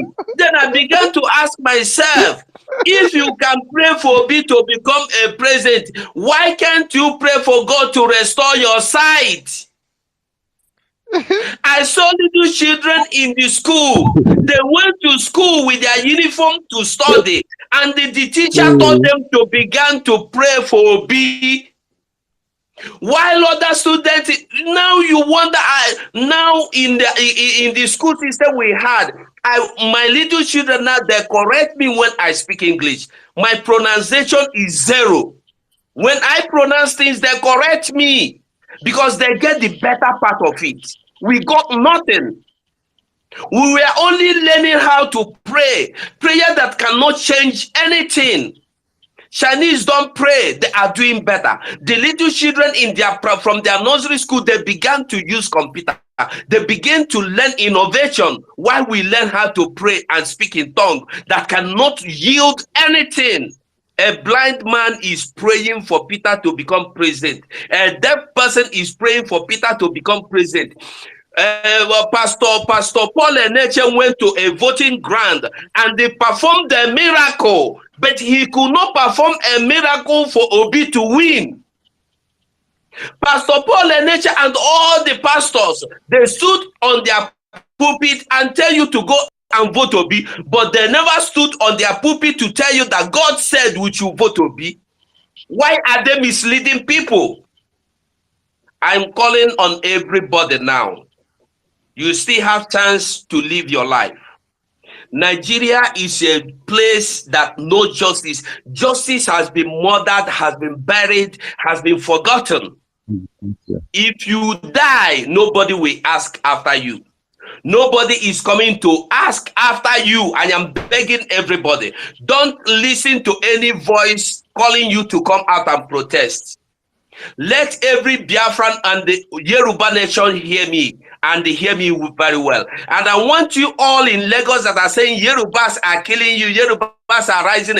Yorubas are not rising against you. It's the foolish ones, just the same way Obi used you, Biafrans, against us. They are being used against you in Lagos State. A time will come when they will find out that you are not a Biafran. They will fight you because they will know that nobody will come out for you. The only people that will stand for you is Biafran. So I call on everybody, repent now, you have the chance. Our hands are wide open. Come home, let us liberate ourselves. Thank you very much. Mazim Buago, I greet you. Yeah, well, thank you very much. Thank you, 247. Thank you. Obidiot were saying international community should come and look into the election result. They said they have created petitions. So when you guys are speaking, also touch on the petitions. Because I wonder how you have your own country and your contraption. Then you're now calling another person from his own country to come and decide who should be your president for you. It's quite pathetic. Kimowuka, you have the mic, please. Thank you so much, Mazia Abarawa. Thank you for inviting me in to speak. Thank you so much, the Dragon. You know, in every ship where the chief pilot is not there, there is always someone to take his place. So, in that regards, I call you the commander of the Liberation Army and the commander of the ESN, as long as this movement is concerned today in the absence of our leader. You are not only the spokesperson, rather you are the commander of those men on the ground. Thank you so much for doing what you're doing. And thank you, God, and thank you so much for making yourself available for God to use you to save this lost generation. Because I call them lost generation because they don't know what they're doing up to today. Because I can tell you, sorry, I hope I'm coming out clear. Very well, very well, very well. Yeah, I can tell you today that what happened on the 25th February 2023 wasn't a mistake. Because if you could fast forward another 4 years tomorrow, these same guys will produce another OB in another name, and they will still vote again. They will still vote again because they believe that Nigeria is their country, and they believe that what happened, that God can change it for them again. Because the average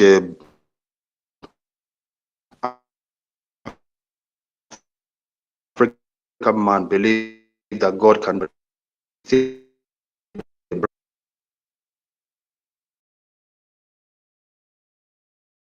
in their own ability to do things.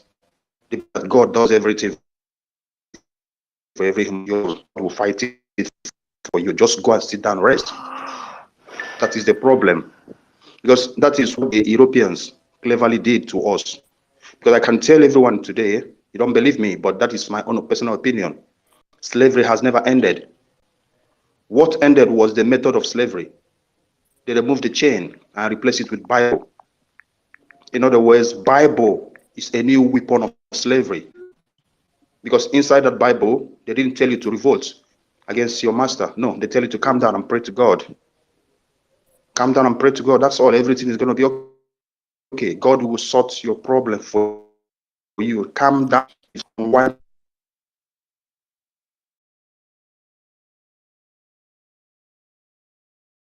is 49. In other words, your generation will not even revenge if anybody offend you. That is bad. Is a problem. I don't believe in Europe. I don't believe in anything they brought to us in their religion, but I'm a child of God because I believe in God.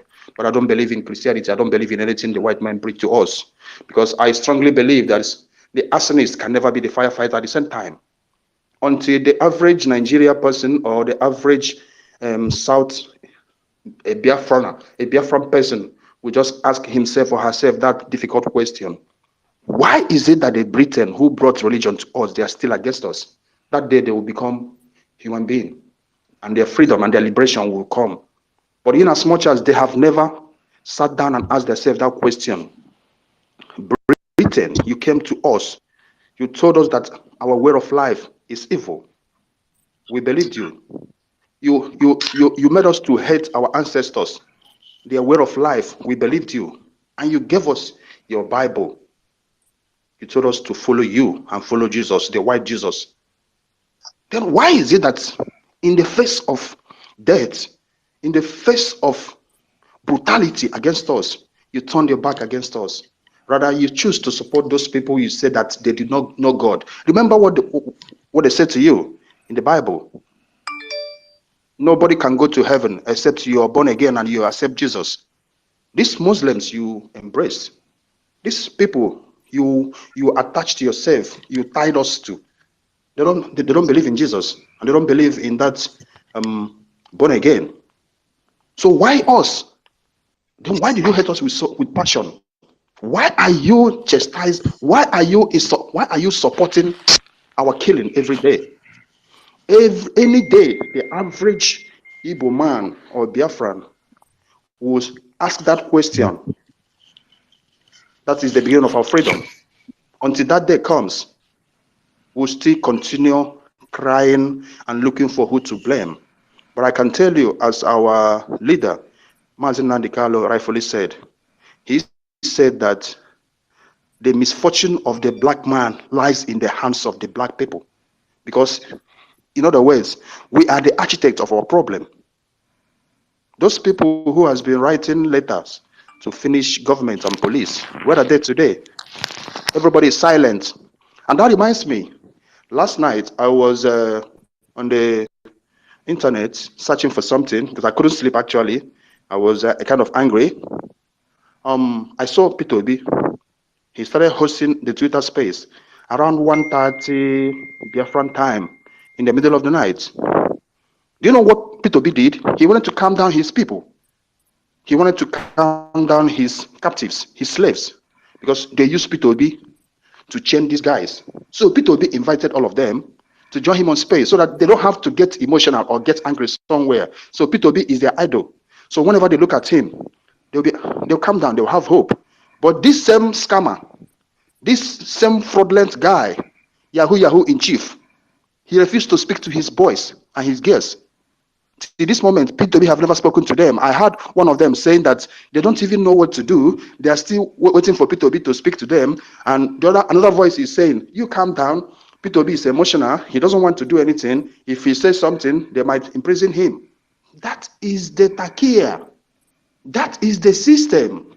The system was designed to calm everybody down. But I can tell you by now, maybe the British government, maybe Katrina Lang has called P2B, telling him, the unity of one Nigeria is in your hand, because that is what they want, unity of Nigeria. Nigeria must remain united. There must be one Nigeria according to Obama. It is a task to make Nigeria one. So they might have copied P2B. Make sure you don't explode Nigeria. The deed has been done. Wait for another 4 years. And that is where they are right now. But I'm so grateful to you, Simon, and to every other autopiloted media warriors for the gospel that you guys are preaching, because I know one thing is for sure: we will get to our destination. We will surely get to our destination. We have endured and weathered the stormy weather. I know by the grace of God, we'll get to our destination. But my prayer has always been one thing: may God keep on giving you good health and strength to lead us to our destination. I am very, very optimistic that no matter how dark the road might be today, definitely, mmiri zocha anwụ ga-eti, mmeji egba agụ one of Umu Igbo. We're so blessed to have you in our midst. I can't thank you enough for everything you're doing for us. And I can always say, Chukwu Abiyama, may he always protect you, give you wisdom of 1,000 men, more than that, like King Solomon asked God. King Solomon asked God that he needed wisdom. to rule the children of Israelites. And that is the kind of wisdom I'm asking Chukwu Abiyama to give to you, to preside over the affairs of Biafra.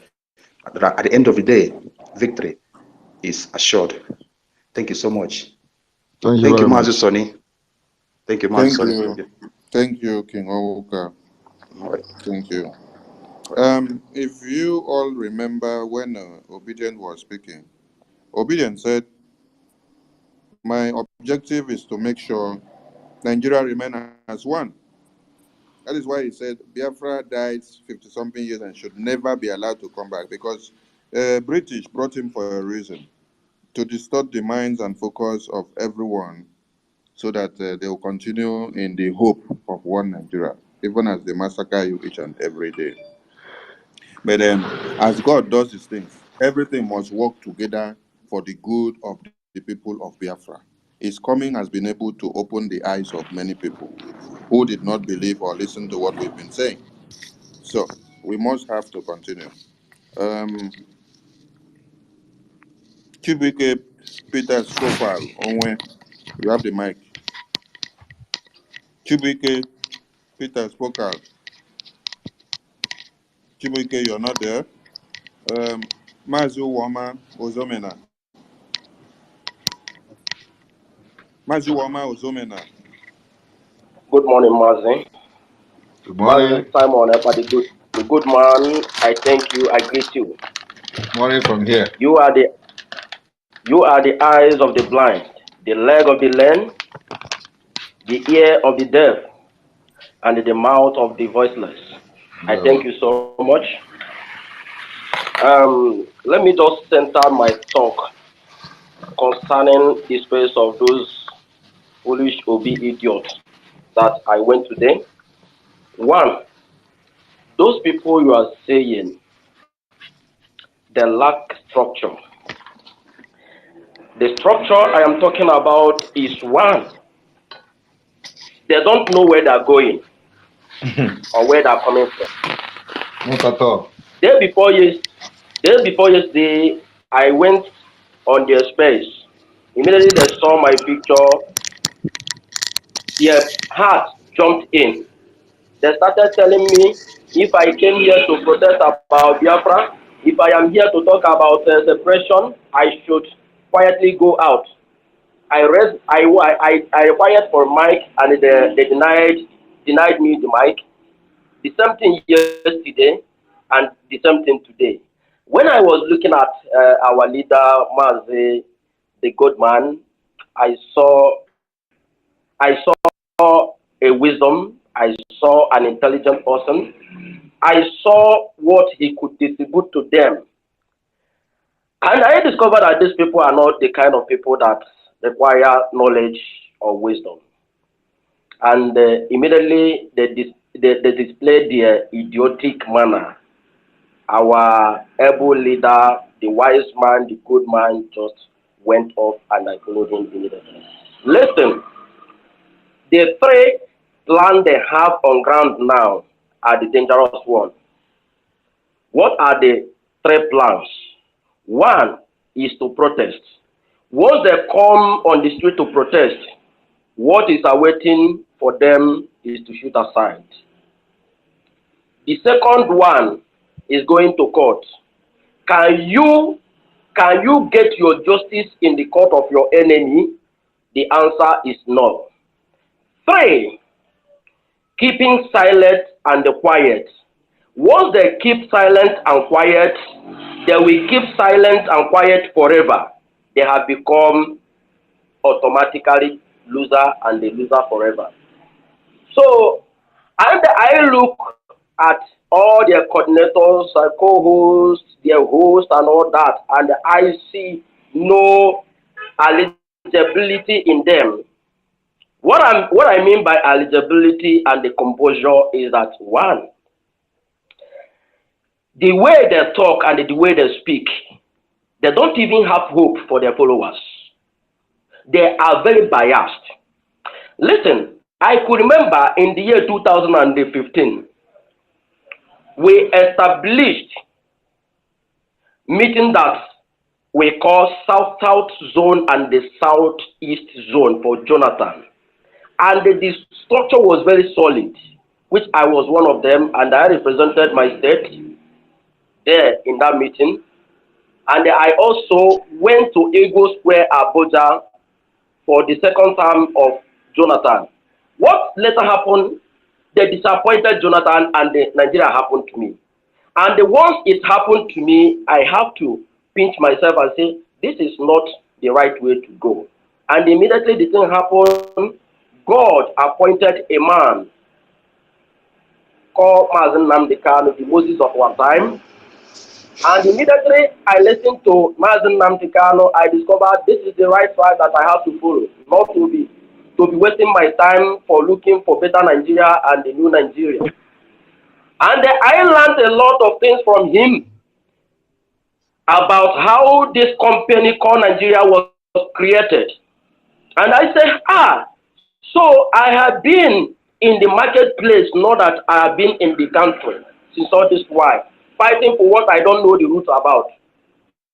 Now, they thought that all is over when they kidnapped our Moses, Mazen Nandekano, and the God said, no, keep on moving. God appointed this wonderful man, the good man himself, the eyes of the blind, Mazen Simon Epa, to take up the mantle, the Joshua of our time. And he started from where Mazen Namdekano stopped. Please, he is at the the moment. good guy. He is He's the a good good guy. guy. He's a wonderful guy. Not He's a a good mighty man. guy. He's a good guy. He's a good guy.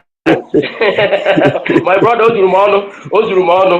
So, and we keep moving. And what I am asking him is that, in fact, any place, those only obi idiot, that time, any place, any space you go, we must meet you there. Anything that they say to tackle you or to insult you, leave the fighting for us. And if they come physically to fight, we are equal to the task. So, Obiadanagemba, Biafran people are strongly behind you. Mexico Kabama keep protecting you now and forever. He said. Thank you, Mazi Wama.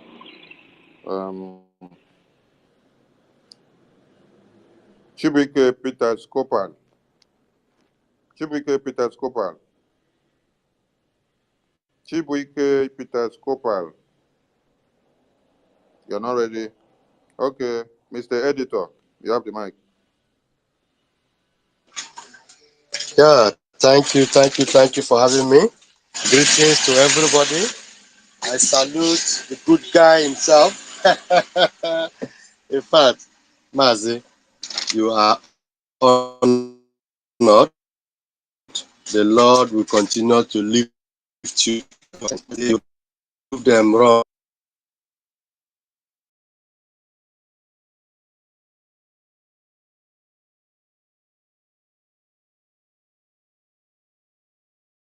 We have always told them after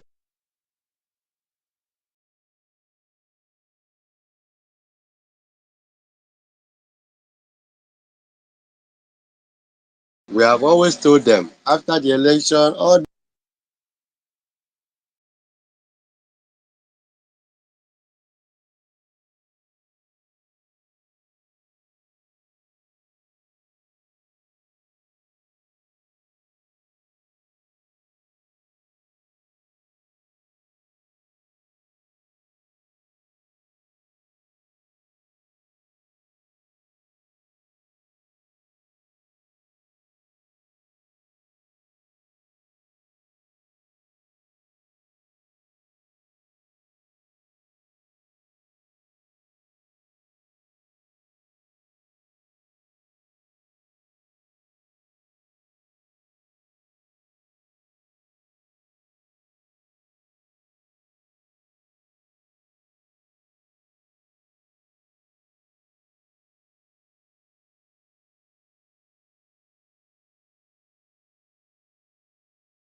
you were getting. I was very, very sad to watch, but I thank you for being strong. Daru, thank you, sir. Thank you, my fellow Biafrans, for being consistent in the movement. And I pray that we'll get what we want. Thank you very much. Thank you very much. Thank you very much, my brother. Thank you. Yeah. Thank you. Master Simon, please, let's have a good man as second co-host so that if my internet sweep me off, you can have backup. And okay. Now I'm giving the mic to Mazio Zomena. Have you spoken? Uwama Azomena, have you spoken? Yes, sir. Yes, sir. Okay, so I have to bring you down so that I can bring other people up. Then Onyechi, I have to bring you down so that we can bring other people up. Okay, good man, you're a co-host now. You have the mic.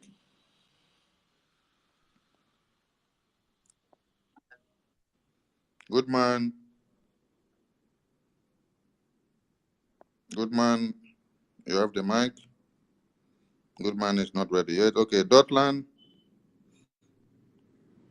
Media, you have the mic. Yeah, Devo Mejikwa Devo Abarawa. The town hall is different. So I greet everyone in the space. I'm happy at least these obedient people, their gods for me is what is mesmerized. Like after while listening to them, you just I was on that space. They didn't allow Master Simon to speak. They saw him. They tried to check if the account was real, and they noticed when they noticed that the account was real, they ordered the co-host to not to approve him, not to allow him to talk. Want the people to know the truth, and I'm also in some obedient groups on WhatsApp. I wish I have studied them and see exactly what they are doing. It is very obvious that the people at the hierarchy of the groups, what they are doing, they're just trying to manipulate their members, giving them false hopes that things are going to be done. Even as I'm talking to you now, I was arguing with someone, one of the admins, that is based somewhere in Orchard, that one that travel all over the place in Nigeria to gather obedience rally. So what he's telling me now is that we should go down, that Tinubu will be removed and Peter Obi brought back, that Peter Obi will rule from 2023. God. Well, so I couldn't pretend anymore. And they exactly know what they are doing. They know what they are doing. But their followers are the people that I can never forgive. The only people that I have a little bit understanding about are those people that maybe this is their first time of voting, or maybe this is their second time. But all those papa people like me and you, you are coming to teach them what they already know. It will show us. That should show us that they can never ever change, because you have seen it all and you decide to remain where you are. So we must continue what we are doing. We must continue. And also to our able spokesperson, Mmeju Gbago, yes, your State of the Nation broadcast yesterday was marvelous, and it really shows that you are a public figure. You have the interest of people at heart.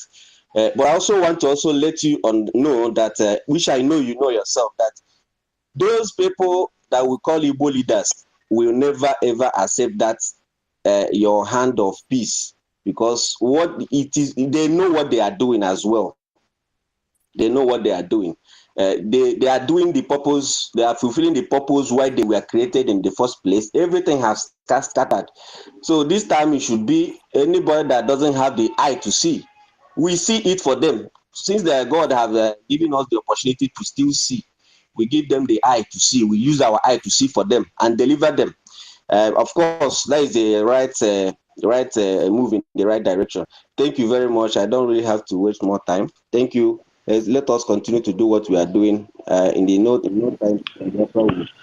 Thank you very much. Thank you very much. Actually, we are not expecting everybody to join. We are not expecting them to join at all. But because, as a civilized person, and the Western world are watching how we are leading our Biafra people, so we have to display that maturity and civilization, and what we preach. Okay, we are practicing what we preach. So, and they start from now. So it is the point is that it is not just about them, but about those following what we are doing. So thank you. Yes, thank you very much. That is very clear. I understand. Thank you once again. God bless. Thank you. And again, because the truth is that the liberation is taking a new dimension that will shock everybody very soon. So, and I believe when that time comes, so nobody will say the room was not given, opportunity was not given to them. Thank you, the good guy, because what they don't know is bigger than them. It's time for everything and a reason for everything that it is done. Matthew Simon, please. Good man said you should bring him down, remove him as co-host, and then bring him back again because his network has denied him access to the mic. So we give the mic now to Success. Success, welcome to the house. You have the mic, please. Success, are you there? Success. Success is not there. Okay. Mazi Anwawu. Mazi Anwawu, you have the mic, please. Yeah, thank you so much, Mazi Sonia Barawa. Obata Obie, one of Biafra Ekenemgi. Ọmụnwa Maazị Anwanwu nwa amụrụ ụbọchị Eke, asị m taa bụ ụbọchị Eke, ọ ga-eketere gị Maazị Simon Ekpa, ọ ga-eketere gị nke ọma, kegburu gị nke ọjọọ, kegburu gị ndị iro, kegburu gị otu nwoke uchu nwaanyị, uchu mmụọ na uchu mmadụ, kegburu gị amụsụ nwoke na amụsụ nwaanyị, onye na-achọ ka ọ ga-emego onye ahụ ga-eji ala zere mmiri. Onye si na nsị ya chọọ bụrụ ife ya rụrụ dee n'ire. Asị m ya gaziere gị nwoke ọma. Yeah, Ekelemu, right now I greet all Biafrans, wherever you are listening to us from. And as the topic states now, I just also listened to one of their ranting, and then I just told them to keep on ranting.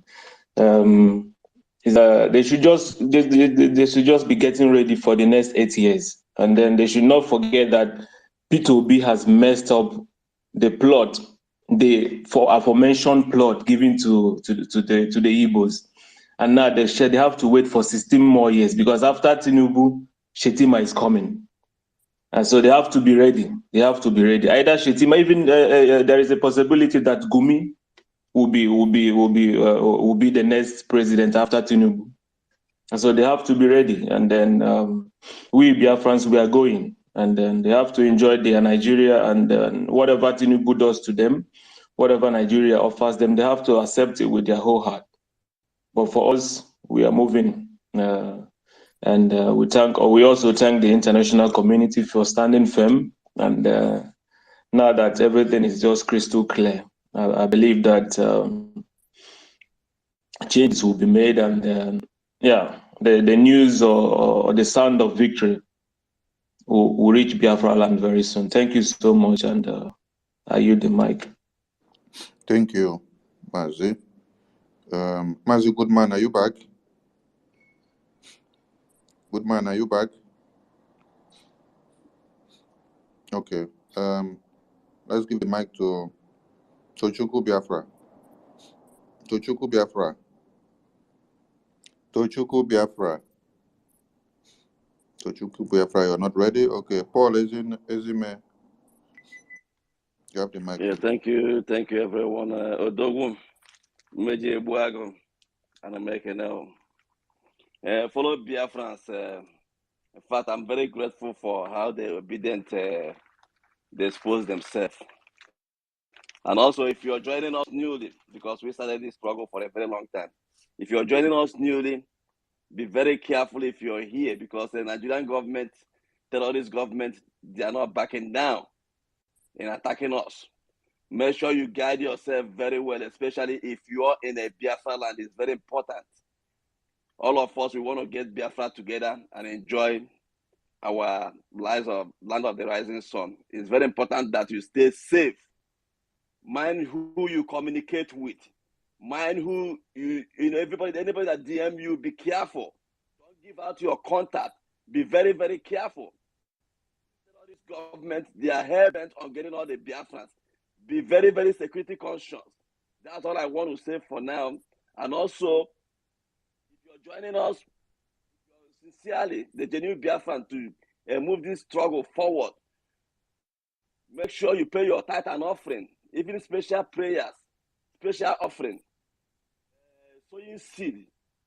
Go to www.ipobinUSA.org/donate to do whatever you can to help our Eastern security network. Because we make it work. Make sure you go over there, whatever thing you have, put it over there for the people that are protecting and defending our land against these Fulani marauders that are killing and raping and maiming, sacking, cutting people into pieces in our communities. Thank you. David here. Thank you, Mazi Paul. Thank you. There is no threat or any level of genocidal tendency that will deter our focus from what we have vowed to restore.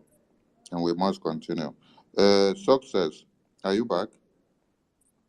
Yes, I'm back, and good afternoon from here. There we fire. All right. Major Buago, the good guy. The good guy, please. Good afternoon. You can co-host Success because it seems that good man is having issues. So co-host Success, please. Yes, and what you can do. You know, they Bala say, Blue. Bala blue, blue, bala. You know, they I say, got the advice from a madman. yes. They say that this is my account, my second account. Yes. Don't mind them, they are confused. They got the advice from a madman. Don't mind them. Because you have seen the madness displaying in the All right. What we are doing to them now is less spiritual and physical, and they thought they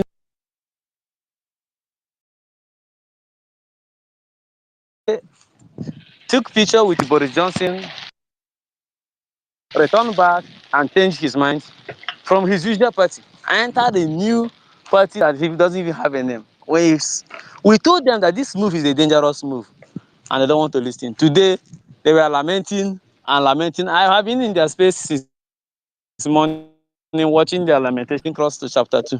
And many of them are even tired. Vow never to go back to vote by next coming election, which is coming on 11th. And they are now redressing what we told them, that do not go out to validate this nonsense. And they have seen it now. For the first time in 1999 that a president is winning election with 8 million votes. Outside the 93 million registered voters across the nation. 8 million, it doesn't even reach 10 million. It means there's no election. So declaring a Tinubu winner, he scored less than 9% of the total population of Nigeria. So there was no election in Nigeria. The international community should not pretend. They should not lie to themselves.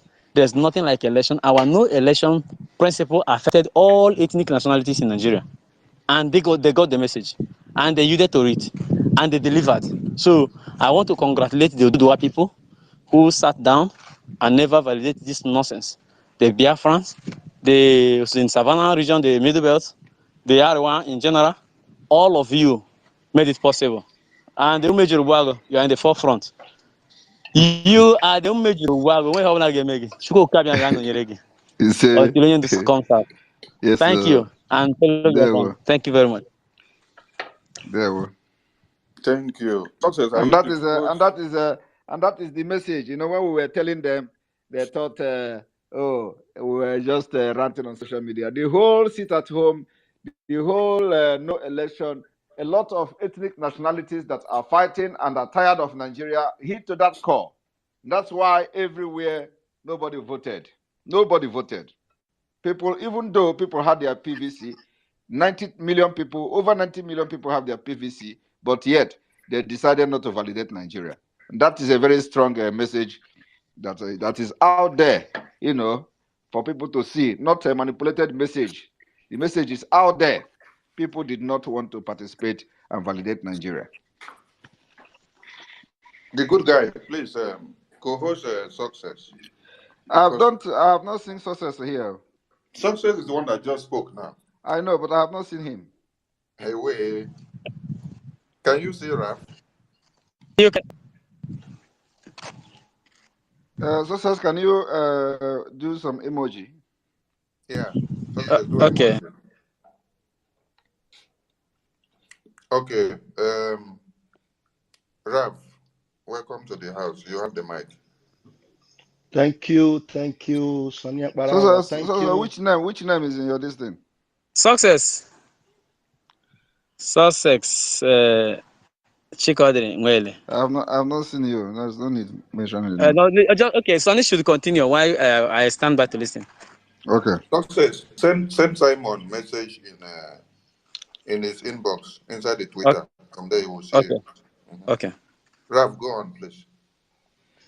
Ike de no de Ike de no de Ike de no de Ike de no de Ike dragon Ike de no de Ike je nwota Biafra Ike de no de Ike de no de Ike de no de Ike. All the people that have been going to native doctor, going to Dibia, doing everything, they need to understand that this is a divine project. This is a divine project that Chukwu Kikabiama got involved from the world go. Chukwu Kikabiama had the plan to get his people out of Egypt. And we call them, if these people did not see the characteristics of this particular autopiloted IPOB, the love we explore, the oneness we wanted, the care and concern that we expressed in our approach to this freedom movement, and yet they continue to blackmail, fight, and lie against us. Now, Ofogo Hananya, and even at that, the spokesperson of the Biafran people is still calling them. This is the time for you to abandon this ship that is heading to abyss. It is time for you to abandon this ship that is already doomed. Come into this chariot that is heading to Biafra. And we've told you it is 2023. And you can see everything. The cards are playing out before your eyes. Everything Mazin Amdekano said, everything our spokesperson, the dragon, the only true disciple that stood with Mazin Amdekano, everything he has ever said has come to pass up till now. So if there's anything you're still doubting, that means you want to perish with this particular ship that is heading to abyss. Nigeria is gone. It's done for. It's finished. Everybody that ever raised up their ugly hands against this movement, look for them now. You will not see them again. Look for them.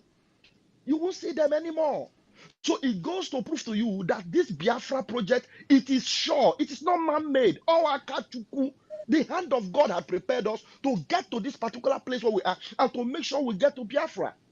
Look at them. People that cannot even ask questions. Look, everything is playing out before you. INEC promised you this. They failed. We told you that there is no way. These people have always been telling you this. They will tell you A, you will never see that A.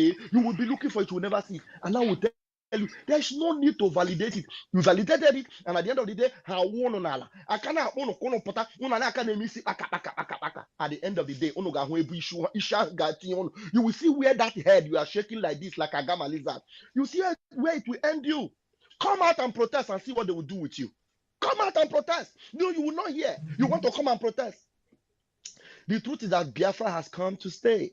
And the earlier you realize this, because even if it is only with our spokesperson, one person, Biafra must come.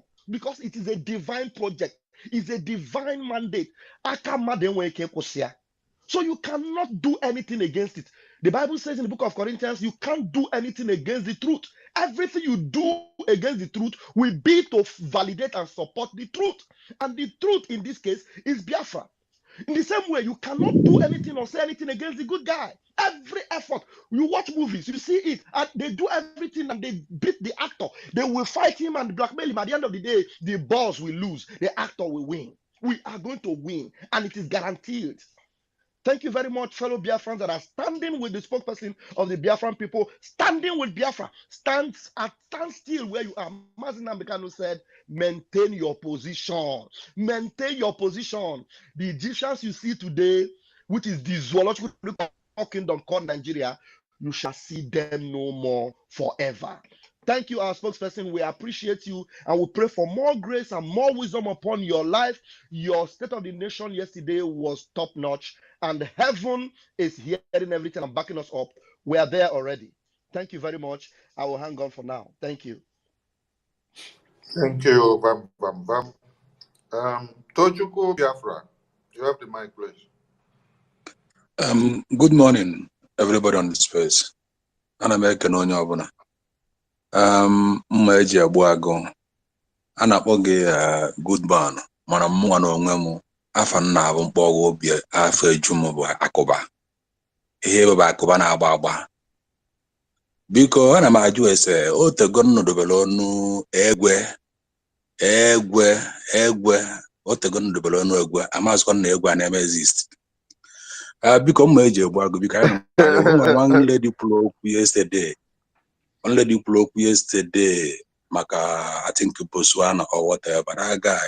That lady, I actually contact her. I can't follow her on Twitter because I have me very uneasy because as an acre all work. Major Wagushia Maka Jele, it is news. And I had this week I on a tweet when I appear when I don't know when I'm for Biafra beacon. Biano na tweet nanga the more happy no na mmeji ebu agu nwe comment o make la ya na enweta ebe 10,000 15,000 na tweet afọ ya aka wee jum biko no biano na tweet na ife na eme that place ana m eke onye ọbụla biko jisi n'ike n'ihe ọnụ na eme mmeji ebu agu onye ma eziokwu adị agwa onye Igbo na nke a bụ eziokwu na onye abụrụ ọbụla bụ onye Igbo adịghị alụrụ ana marụ onwe nke bụ eziokwu. I na-eso gị na-ekpe ekpere asị na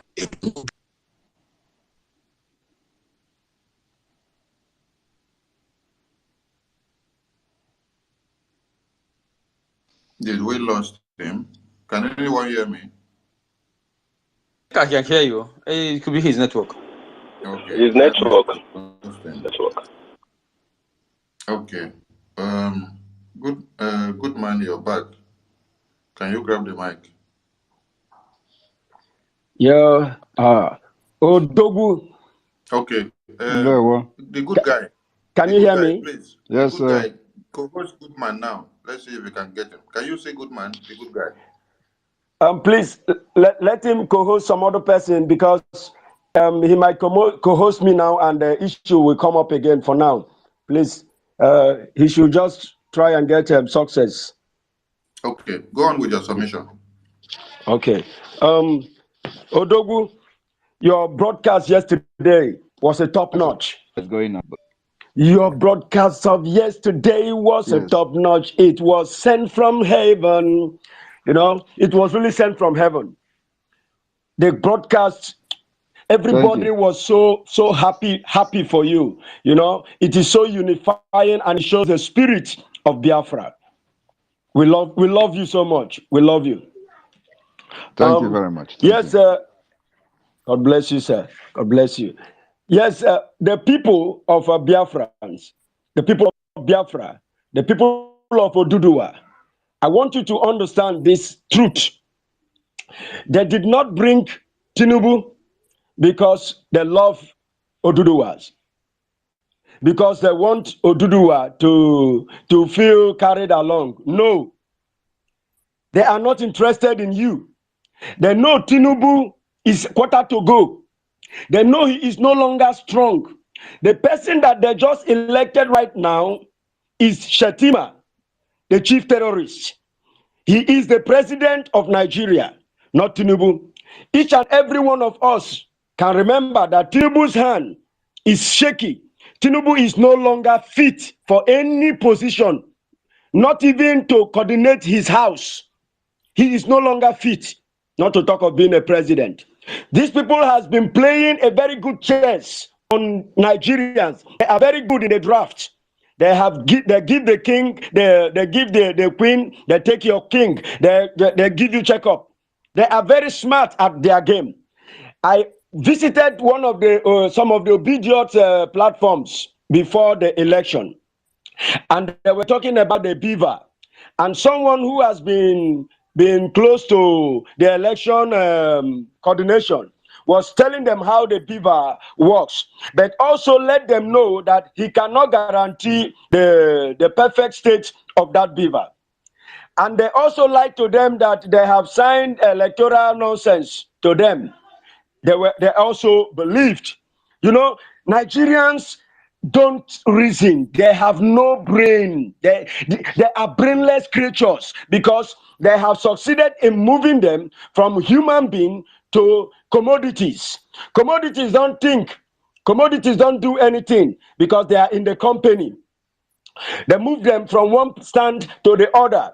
That is how the humans in Nigeria looks like right now. They looks like bread in the factory. They don't have any say, any contribution. Anyone that gets burnt, they throw it away.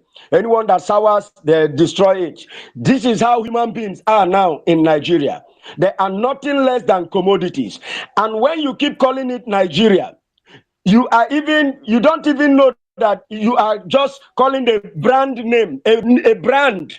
It was called the Royal Niger Territories Company and was now rebranded by a harlot that woke up one morning and said, honey, don't you, after probably a good sex in the night, I said, honey, don't you,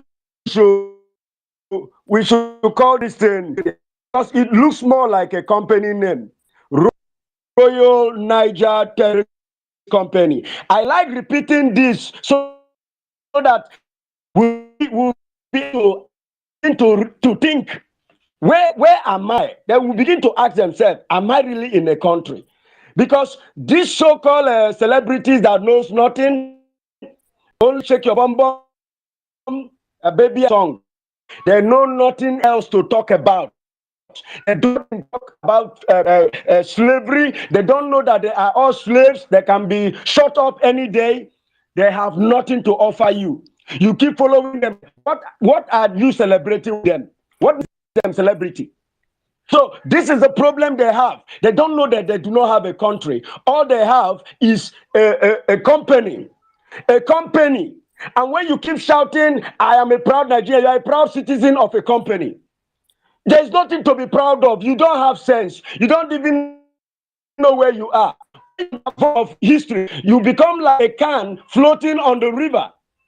The storm takes you anywhere it wishes. The waves throws you anywhere they want to. You have no depth, nothing like depth. You don't know anything. So you don't know where you will land. You are just flowing. Any wind that comes, you go. Obi come, you follow. Articulate to come, you are articulated. And you will never stop following the new trend. And they will come and start preaching for you, and you will start jumping around because you don't even know that you are a citizen of a mere company. The Royal Niger Territories Company. Territories there. You can see that the territories was there. That tells you that there were Oduduwa territory, the old Benin Kingdom. They have a boundary. They have a territory. That tells you that there was Arewa territory. They have a boundary. They have a way of life. That tells you that there was this Biafra territory. They own Uri Kingdom. They have a boundary. They have a life. And they were all living peacefully with their neighbors until these criminals came all the way from Europe, decided to scatter Africa as supermarkets for themselves, and everybody took their own share. And that is how you became a Royal Niger Territories of life. They come through deceive. They gave us the Bible. They told us that Jesus is Lord. We should be submissive to our masters. And of course, we were very submissive to our masters. But the core not were never submissive to their masters. They were like the colonialists themselves, because they come through deceit too. And now they began to kill. After deceiving you and you give them space, they kill you and become your Lord. And Lord over your people. That is the same thing the Europeans did. They came deceived and penetrated, and before you know, they began to kill you and dominate you. The same domination from the Europeans is the same dominations from the Fulani. And they have been showing this to you, but oh no, you do not have brain. You cannot reason for a second. Just a second. You cannot reason anymore. That is how bad your brain has been damaged. Just a second to step out and sit on your own and think. It is no longer possible. You will just shout and shout to your death. Like those two, that lady and that guy have gone for the election in Edo, and they are gone. Gone, never to come back again. Their spirit will be angry for eternity. Because, in fact, other spirits will beat them, will slap them very well, because they are very stupid. So this is what we are telling you. Nigeria is not meant for you. You do not have a country. You are a mere citizen of a company. That is why your green card outside is not respected. They don't see you as human being, because you have been muzzled. You can't even protest. You can't even speak the truth. You are afraid of being taken down. You are afraid of being killed. So my brothers and my sisters, obedience that are here, repent. This is enlightenment program that we are having for you. We are helping you to rediscover yourself. We are not trying to bring you to Biafra. We are just helping you to rediscover yourself. Because what they have come now is to kill you and take over your land. And we are not talking about resources. If you see us talking about freedom, freedom is not about resources. You have to live. You have to be alive to talk about what you will take, what will make your life beautiful. So this is what we are talking about here. APC has come to conclude where they stopped. Shetima is now your new president. Forget about Tinubu. He is just there as a rubber stamp. Thank you. Odogu, God bless you very good. God bless you, Makparawa. God bless all our wonderful media. And Mami Azuka, God bless you very good. I love you all. I love you all. Keep the fire on. Thank you, Simon Ekpa. Thank you, our Odogu. The Odogu one of Africa. We love you. Thank you very much, my brother. Thank you very much. And for those following sheepishly the man called Obi, if Obi is real, what he should have done now is to come publicly to reject the announcement, to reject the result. But have he done that? The answer is no.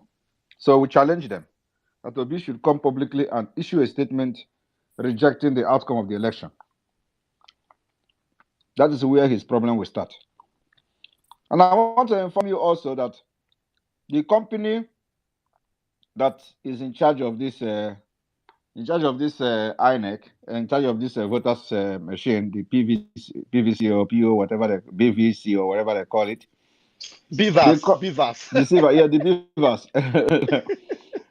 all those nonsense names they give it. The company is owned by Simon. Simon, This guy like Emeka came out and said they just coined the word and call it beavers. I use it to confuse all of them. What is beavers? So the name of the company is Arc Technologies Limited. The Arc Technologies Limited is owned by Tinubu. Izobi and his morons aware of this? Because I actually discovered today that those guys, obedient, are the moron is even more experienced or more brainy than them. Because I couldn't really believe what I was hearing today. The company is owned by Tinubu, company that have these beavers, whatever they call it. I don't know where they get the word from, but anyway. And the company is owned by Tinubu. So have they cross-checked whether or not Tinubu own this company? And what is P2B's reaction from all this? Because he's not real. We told them he's only here for distraction, nothing else, just to drag Biafra people into the election. And those people shouting Obi, Obi, Obi, they are not in Nigeria. They don't even have PVC, not to talk of being in Nigeria. But they are the one in forefront of telling you to come to Nigeria and agitate for Biafra. Thank you. Thank you, Mazi. If we had told them about this Tinubu's company of beavers before now, they will say we are using another propaganda. So it's good now that after all their mess, they come to discover that the people that even printed the beavers are the people that are working with INEC to destroy them. When a young man of 3 or 4 years was pictured during the massacre of 1966 to 70s, they asked the young man, "What are you doing, or what is your hope?" He said, "We are fighting for survival because nothing was left for my young brother." And that is what everyone should be doing, following us now. Obedient. One Nigeria is in the hands of Islam now. Make una wake up and follow us because we are in war. All this word that we've been telling people, I don't even say anything. Now, where we say they don't fulfill waiting there for the Abuja Declaration. Anyway, make we live on wire. Ugochukwu, grab the mic, please. Yeah, thank you so much, Akbarawa. Meji Bwago, I greet you all and all the lovers of freedom here. I was just in one of the obedient, Twitter space, and they were just talking bullshit. And based on the topic of this particular space, it's obvious that all the obedient in that platform have eaten burger in America and they have lost their brain. None of them have a single, as in, they are not reasonable at all. None of them are reasonable because they are just talking like the result has been announced and they are talking, they are going to do this, they are going to do that. And when they are saying all these things, where my mind was going, what did they actually did in the Lekki toll gate after all the, rubbish and the which particular citizen of Zoo got justice from Lekki toll gate? What have these people done? So it happens that the so-called obedient, the people that are carrying obedience in the head and deceiving the citizens in Nigerians are living abroad, American especially. This American zoological republic Americanians speaking English language that they don't even understand. Sometimes they speak English language and they don't even know exactly what that word means. They just speak English because some of them, they are using phone. They use phone to speak to Nigerians and deceive them. This is what I see in their program. They are not saying anything at all. Just few, like, okay, let's say we are now in March. Before the end of March, you will see all of them will disappear. You will never see them again. And one of them was even trying to convince them to go for the governorship election on the 11th of March. I don't understand this guy. Like, he's telling them to go out, to come out again and vote. What evidence again do you need from what we have been telling you, that these people are not there for good? They are not there to help you at all. And you're telling people that are still mourning from their death to come out again and vote again. You want them to die the second, as in, I don't know how many deaths you want them to die before you now accept that you people are all stupid. You know, they are totally brainless. All of them are brainless. None of them have any thinking faculty. They are looking at their failure, and they don't want to accept. And the point and the problem why they are doing this is just the shame to come back to us. The shame to say, hey, Simon Ekpa was truly right. Hey, autopilot was right. These people has been saying, has been hitting it like very, very hard on them. That is just the problem. And one of them, okay, I was in also the space that Simon was today, and they never allowed him to speak because they were talking bullshit, and they know that Simon is coming there to destroy them, and they never allowed him to come in. I was just laughing at what they are saying. They are just what they are saying. None of their topic will help any of them, and you will see all of them will disappear in few months now. And then the so-called people on ground that are following them will now carry the suffer. And all the one Nigerians that are still here, let me tell you, you see this current presidency that you people have got, that the combination is very dangerous because Omelokon will use his talk to come, and then Shetima will use his terrorists to combine. Then imagine these two combinations. All of you are dead already. All of you are dead. One Nigerian is, you people are already dead. You people are just walking a zombie still going around, waiting for who will come and, finish it. So continue until time. But what I know is Biafrans are going. Now, the point is Biafra will go, Nigeria will still remain. For you people that are dying for Nigeria, you people will remain in Nigeria while Biafrans are going. So if you are thinking that we are saying Biafra, and you think we are trying to take you, and Nigeria will, no, Nigeria will still remain. You people will still be there, and us, Biafrans, will leave you people, and we'll just climb the fence and be watching you people from the fence. What is happening to you people between the terrorists and the Emilokan talks? That's just it. So continue. While we continue what we are doing, all the media warriors, we are seeing people are listening, people are combating. Believe me, you can't imagine how many that have combated after the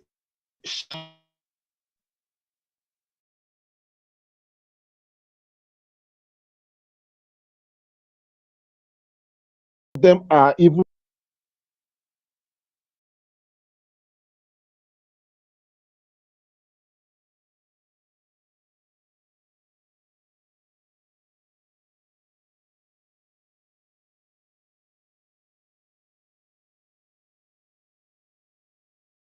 they're still looking for the English words, or maybe because that's the point.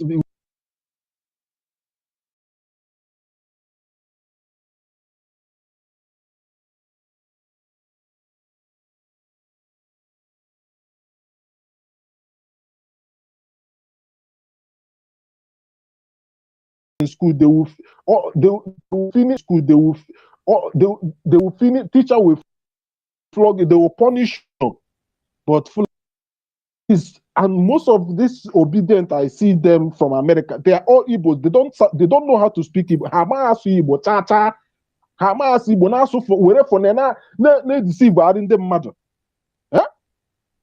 And some of them, and the worst part is that some of them just moved to America 4 years ago. They Boga have taken away their language. All the processed food they process in America. Even from when had they in Nigeria. All like one of the Yoruba idiot guy that always talk with on Dr. Damage panel. The idiot to come begin to do, this your luck. It was just turning my stomach. So my friend, where were you born? Were you born in the United Kingdom? It does not make any difference. See, I'll make any difference because the way you speak is turning my stomach. So don't be surprised because I can't hear anything. Barawa, we can hear you. Okay, somebody will just move to London yesterday, and they will begin to speak. I don't know where you are discussing the issue of Nigeria and the Yoruba. Don't be surprised that even in Nigeria, there are some parents, once their children speak vernacular, their own language, Igbo, in their house, they are into trouble. And some of them are these people that you talked about, they traveled 4 years ago. And imagine somebody that is even in Nigeria. Success to you now because Sonny is not here. Yes. Okay. Yes, my brother, you are very right, but let me correct one impression that you just made. Nigeria will not continue. Even if Biafra go, Nigeria will not continue. Our mission is to ensure that this very British company comes to an end totally. But even if Fulani choose to keep the Nigeria will continue. Do they have River Niger? Why would they answer Nigeria? Do they have River Niger? So it will not continue. So and let me tell you, this very move now of Islam, they are finished, and there is no prominent Islamic activist that is among disobedient, apart from Yusuf, the one that say her name is Ngozi. That is Yusuf. There is no prominent Islamic activist that is part of this very obedient. What federal government will do if they see them on the street is to employ the army, the police, the DSS to shoot at sight. The next one is to go ahead and proscribe all of them. And P2B will never allow them to use his name in this very movement because he is scared of being arrested. And this is what is going to happen if they eventually come out to revolt against this very dangerous move. And the cycle of Islamization is already completed, as Oga Simon has been shouting about it, educating us about Abuja Declaration of 1999. Here it comes. So it is not your turn, O Israel, fight for your freedom if you want to live and enjoy your own free-taken religion, not the one that it is being forced on you. You are now called to fight for your freedom. Forget about those idiots living abroad. I saw one in that platform complaining about admission into universities in abroad is getting high. You can't get visa. If Nigeria is okay, why would you be seeking a visa for your siblings to go and study abroad? So these are the things we are telling them, and they are still saying that they are not moving in the motion of a separatist, that they are moving for the motion of a new Nigeria. Here is the new Nigeria now. I think they played a new item for them today. It's on Oga Simon's Twitter.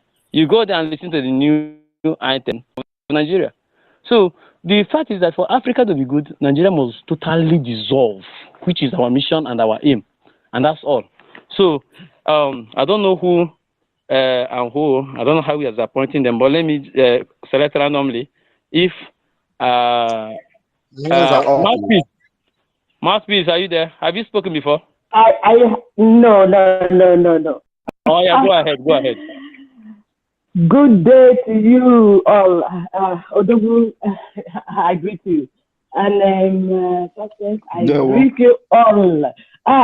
Like I don't know. I'm so happy. I came late, but I'm at least, even if it is 1 second, I'm glad to be here. And first and foremost, I want to thank each and every one in this platform because, oh my goodness, autopiloted IPOB. God bless you. The God from Biafra will bless every one of you. Your descendants will be blessed. Now I want to thank Odogu especially because my relatives kept calling me and saying to say thank you to you for making it possible for everyone to sit at home, for them to be alive. That's what they said I should tell you, please. So that's enough. That one is enough to at least do my Christmas for this year. Because if they didn't sit at home, you know, a lot of people would have died. That was the best strategy ever, I tell you. And I'm so glad. Well, I can't, there's nothing to add anymore because you've said everything. You said it all. Thank you, guys. I yield my mic. God bless you. Thank you very much, the mouthpiece. Of course, we have made a history. At least it is only in southeast part of Biafra that there is no electoral violence. It has been in the now we have recorded that in the history. No, there is no burning of material. There is no clash between security forces and anybody. There is nothing. But in other part of peaceful, so-called peaceful Nigeria, Lagos, another part of Nigeria is where you witness the highest violence. Even the chief of staff of Kogi State government came to the polling unit. I just posted it now on our Twitter. Came to the polling unit with police, opened the ballot box, destroy all the tempered ballot paper, and the police was watching. How do you continue with that with such an impunity? So we know why we say we are not going to validate Nigeria election, and it is on record that indeed we did not validate it. So thank you. All right. Thank you so much. Please, success. Yes, success, my brother. Please, can you take me down so that somebody else can speak? Thank you. There's no issue. Thank you. Right.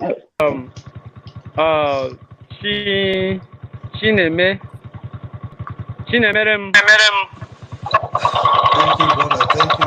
Good morning, good afternoon, Biafrans, and good evening to some of you. Biafra is our mission. Ifeanyi Simon Ekpa Njoku aka ọbụla atụrụ gị aja aka ya akpọnwụ. Simon Ekpa nkanka mma eji egbu ndị ilo aka ọbụla atụrụ gị aja aka ya akpọnwụ. Ọnụ ọbụla nkwujolu gị ya vigọ ise ọ na-asị egwu ka o si adị n'ụtụtụ na-eke n'oyi na afọ ma nkwụọ. Onye ọbụla aka ọbụla ọnụ ọbụla asị ngịnwa bụ egwusi ya ngịnwa bụ nya na ọya achọle ndụ gị aka ọnụ ahụ ozugbo na-egwu ka ọ na-ada na na-anwụ ise maka na ngịnwa bụ you are the face of Biafra today. You are the face of Biafra. The time these people they are saying Simon Ekpa boycott election, Simon order for boycott of election. I wrote on my Twitter. I asked them if not because of violence, how Simon Ekpa is fighting for this Biafra. Is there anybody that will be talking about Biafra today? Nobody. These criminals we chased out last year February. Who is listening to them again? Where are they today? So if anybody is telling you that without violence you can get Biafra with civil Nigeria order with Nigeria constitution, it is not possible. We must put violence on it for us to achieve our aim. Like we used to ask these people that are saying what they used to say, follow civil ways, follow this and that, follow constitution. Which country have gained their independence through the oppressor's constitution? It is not possible. They are oppressing us, and we can never achieve our aim by following their constitution. That is just that. So we must hire our mental toughness. And disobedient, they are all crying, they are all lamenting. Their lamenting is over, they are not crying out bodily, they are all crying. You know, lamenting is being in your house and you lament. But when you cry in public. They are not crying in public. Their lamentation is over.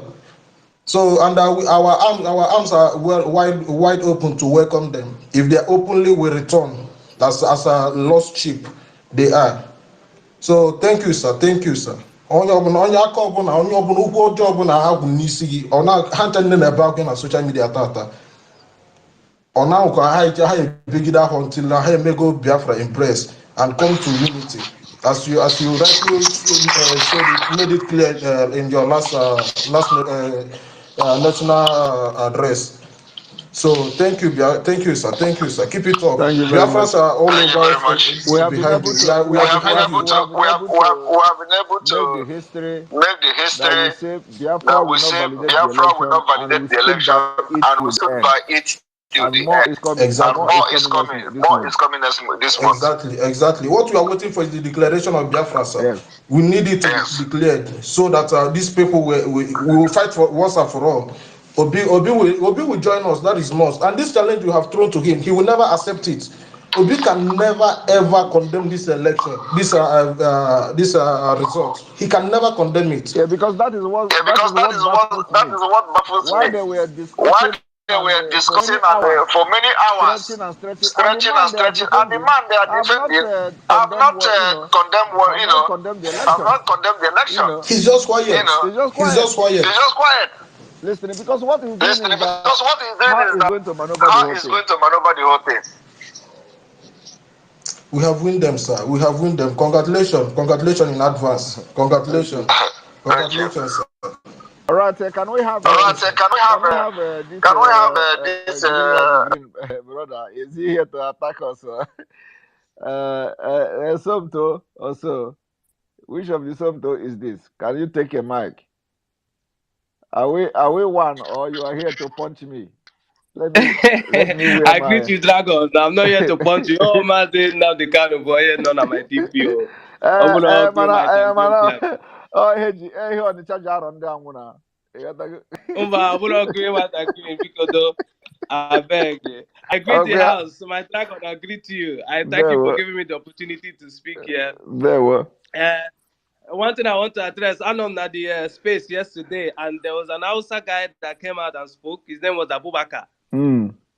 And he asked us to go to our representatives in the House of Assembly for them to push the motion of Biafra. And there was a response you gave to him that kind of caught my attention. He told him that you have in the north, they have over 100 representatives in the so-called government house of Nigeria. Meanwhile, we don't even have, we have about 20% of that number representing us in the government house. I didn't get the opportunity to speak, but I wanted to send a message to that Abubakar. I wanted to let him know that, okay, since you have the majority in the government house of representatives, why don't you go to your representatives to push the motion of Biafra for us in the government house? Okay, fighting to leave Nigeria. That's why I asked him what the solution, because he knows that that's why anytime any little thing they tell your representative, then no, you have no chance. You have no chance. Tell you. Yeah, they know. So I asked him. So what?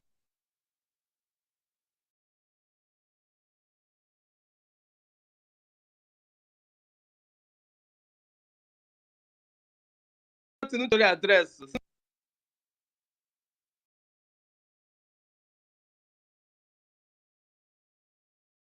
Dragon, telling you that you cannot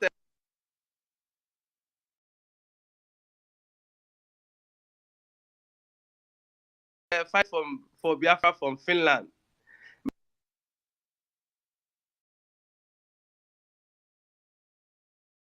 In fact, let me tell you, the one co-hosting it is even staying in Norway.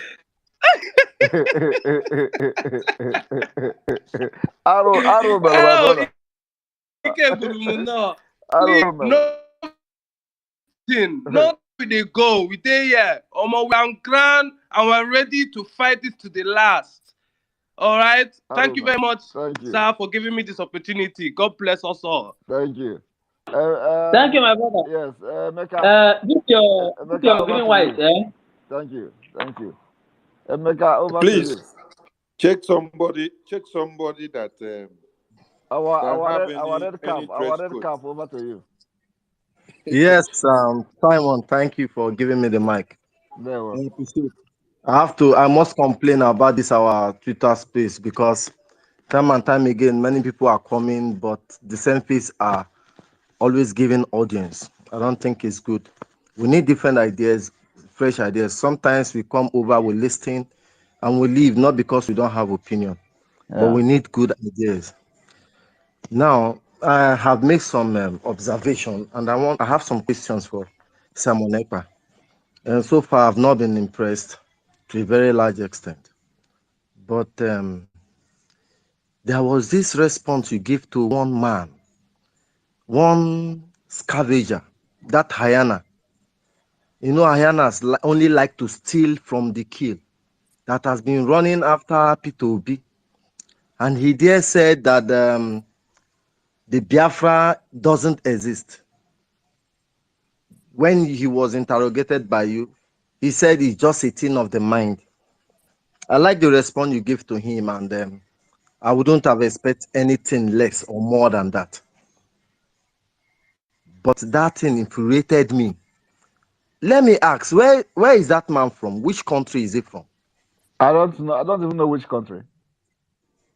That man is from America, I guess. Probably. That man is the most corrupt thief I've ever seen. That is how they are.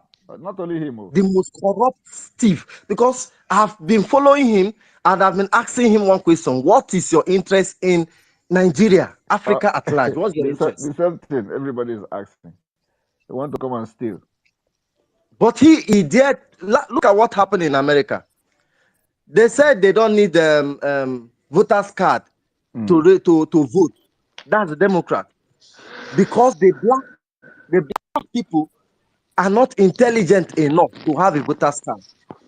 You see how denigrated they are? But they give black people driver license. And they give you at the age of 5 or 7 to become an LGBTQ, or whatever nonsense they call themselves. But the black people are not intelligent enough to have voters card. How dare that kind of people? And I must tell you that in this election, the most busiest person is not Atiku, it's not Obi, it's not Tunumbu. The most busiest person, who can guess, in this election is this British ambassador to Nigeria.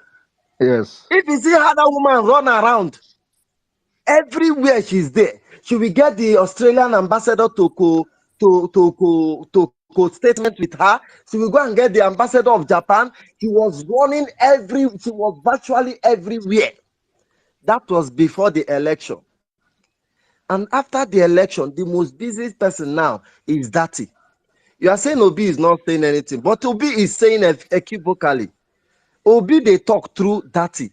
Dati is busy. Go to his handle. He's calming us down. That is it 25% that does not imply in Abuja that the APC did not win 25%. So this election, these are falsehood. Yeah, but It is not constitutional. but that is the point. You see, that is the point I'm trying to make. The reason why Dati is talking is because Dati is part of the circle. You understand? Thank you. But Obi cannot talk. If you speak now, bam, Akamuria. I am telling you the fact. So the Dati is part of the circle. What Dati is doing is the exact thing that Ejiofor did in the case of Nnamdi Kanu. Yes. Every day, our leader is in a high spirit. Calm down, calm down. This is the same template that he is following. People should go to his timeline and see what is happening. He is calming them down, those idiots. How is the Japan doing? The guy is an imbecile, though. He is hiding. He is no longer showing forth. If you go to the east, I just came back from my place. You know, my place is the hot spot. Yes. You go to that also local government as a whole. I couldn't drive. The truth of the matter is, yes. You know, there are so many narratives going on, and the people are not. I beg, what about our Biafra? Huh? Our radio. This is our radio that you are hosting everywhere. Yeah. The people are not well informed. So you mean that? So it's not in Olo? It's when you get yes, it's not in Olo. It's not. Yes. That is a very good point. Okay. Please, that is a very good point. That radio needs to come back Yes, we are going to for the old people in the villages and every other place. We need that radio we'll back. start looking at it now from today. Thank There you. are Thank you. names. Please There are also, names. also, Bikonu, also. We'll start looking at it. No problem. Osumohu and those environs. Yeah. In Yala. So I engage people. People are not informed. I'm sorry to be saying this. I don't care. Yeah, but it's truth. Yeah. People are not informed, and narratives are too much. Nobody know what is going on. But what I'm saying is this: you see, this dirty of a person to open the eyes of the Igbo. And if you go to the space of Obi, you have 99.9.555% Igbo, the Southerners. You understand? The Ijaw, Yes, all of them are Igbo. These are the only people there. We want to do this. We want to do this. Under normal circumstances, you wouldn't win this election. So why the noise? And they are giving themselves false hope. They know the problem, but they don't know the solution. We will not take it easy. And 40% of people talking there that have the right to talk, they will not give you mic. Yes. Once they see my red cap, they will not give me mic because they know what I will stand for. They have never given me mic for more than 2 months. Then they will not allow you to intervene. And somebody will just come up. None of them lives in Nigeria. They don't know the pains we are passing through. You as an Igbo man, you are a dangerous species in Lagos, in any part of the country. I was talking to one of my friends in Northern on the phone. I'm telling him what we are passing, why Biafra must come. A time he visited me in Lagos, we were passing and last man mesmerized us. I paid more than 60,000 in his presence. Igbo man, you are a dangerous species, you must vomit money. Look at what is happening. But Igbo people are sorry to say one of the biggest mumu their mumu never do in this country. Imagine what they are saying in Obi. Go to obedient group and you will just be throwing up. And you will say, what are these people talking about? Now, other ones are this the Biafran organogram. Because I heard you said when the Finnish journalists came, they have to call one that man selling phone charger to come and validate what the report you are giving. And instead of him talking and bringing Biafran to the fore, he was saying Simon Ekpa is not a member of IPOB. These people are not educated. They don't know the meaning of IPOB. How do I need to sign? Have I ever done anything to be an IPOB member? I'm an indigenous person. It can be IPOO, that is indigenous person of Oduduwa. It can be IPOA. It can be indigenous person of Arewa. I'm a Biafran, an indigenous person, and this is Simon Ekpa. So I am suggesting that there should be an organogram from you, given. Mazemeka, Yes. what the man in Ghana meant was that Simon Ekpa is not a member of the political parties, the ones that are working for one Nigeria. That is the point he was trying to clarify to the international community. Because it's not amongst the people that are working with one Nigerian government to collect money and to kill their own people. That's what he meant. Mr. Akparawa, in as much as I tend to agree with you, you are not right. Let us be on a public space. You have interpreted it the way you think is true. Emeka is making a point, yes. So I have countered that thing in so many ways, but I am asking for an organogram. If there is a noise somewhere, if there is an organogram from Please mute autopiloted active. IPOB. Mute active. Success, please mute active. There's a noise from your end. I don't know. Active ability. Mute him. Okay. Not from me anyway. Okay, let me look for him. Okay, go ahead. If there's an organogram from autopiloted IPOB, that Finnish ambassador will look to the organogram and see the person that is a information person to call.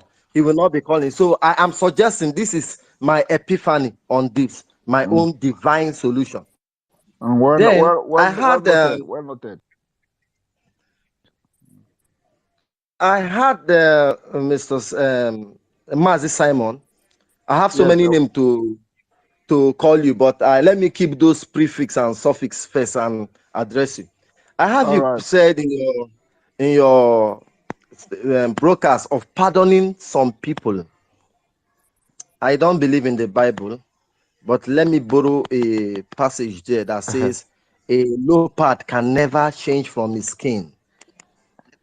A leopard can never change from the skin. Now, if I umere nkaku JCC, the animal, no, it's not on the skin that you watch it. Ọ dị n'ime ọbara, ọ dị n'ime ọbara.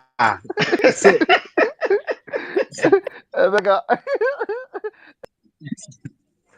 I'm always funny to you. Why? But I'm burning inside here. Okay, you are still asking. Ihe mere kafu JC dị ya n'ime ọbara. Mana ndị Igbo na-asị na ọ bụ etu okwe, eri okwe. Ịghọtago ịma ka Maazị Simon, ị na-asị anyị na ikweta na enye ndị ebe a nye ndị ebe a. Mba. Olu. Ihe anyị dị na wee tie okwe, ebe gịnị eri okwe. Now, like you said, a reconciliation process. I don't think any party should be disenfranchised. Yeah. The most people that have betrayed us the more are the people you gave the you called this Ohaneze. Do you know that my mother was cooking for Ohaneze in Kirikiri? When I was small, I would be going to fetch firewood, fetch everything for them to cook in Kirikiri, Lagos State, in Kirikiri town. These people have been there. Mecca, you are very lucky to have even seen one member of Ohaneze. Apart from the president and the vice president, I have not seen a member, somebody who says a member of Ohaneze. I've been attending their meetings, serving them beer, giving them. Wow. I'm an errand boy. There, I've taken masquerade to Idu Omera house at Agbado. After I am that was 94. I don't wear masquerade. Go here.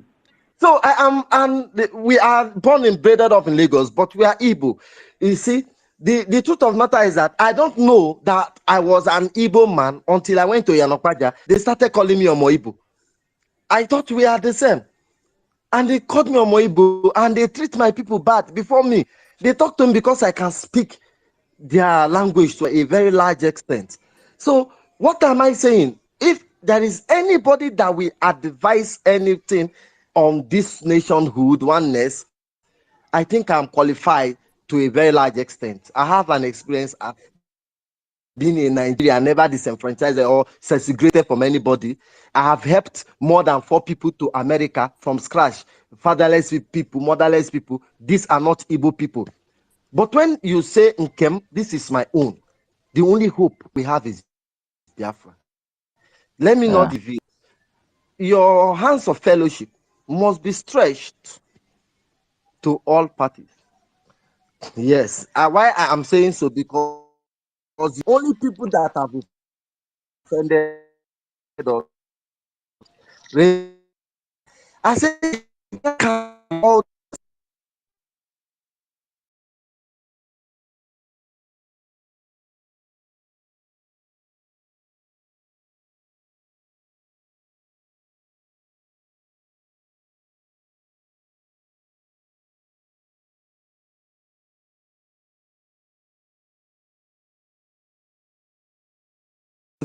they don't do as they like. People who we think in the absence of Ohaneze, we have World People Congress that we even shop up the people we be scared of. But these are all lunatics. We are in the country, we know where it pains us. If you want to extend the hands of relationship, let us extend it to everybody. And I will appeal to these people that we have expelled in DOS, rather than exacerbating the matter, flooring commands from your leader, Nnamdi Kanu, you should know that these politicians are they surmount to infinitesimal. They don't have any value. You shop their money, you shop their money. It is also your money. Once upon a time, they said they gave Father Mbaka a contract. And then Nnamdi Kanu defended it. He said that contract they gave him is from his own land. What you are exploiting for is from where he comes from. This imam that you are giving contract, what do they have in Biafra land? Who give them contract? Why are you now victimizing Father Mbaka, even if you give him contract? So if they give you money, DOS, collect the money and be yourself. Come out from your shell. Instead of you to be dying in silence, you know that your only hope is Simon Ekpa. The governors know. Okay, so all of them know that their only hope is Simon Ekpa. Their body language have suggested it. It is only Soludo who has pretendedly come out. Even, yes, we applaud him. But Moku see the looker. Mo know how far he go. But on this case, I will allow other people to talk. But I'm asking for this Biafran organogram. Let it be taken very important before another conversation comes. Hello? Emeka is done. Emeka, are you done? Yes, I know. Yes, I'm done. Oh. Okay. Okay, thank you very much. Thank you for your contribution. Yeah. Emeka, thank you for your contribution. And yes, of course, yesterday's broadcast was a landmark for our restoration, which the good guy himself has started setting. We have no permanent enemy. There's no permanent friend.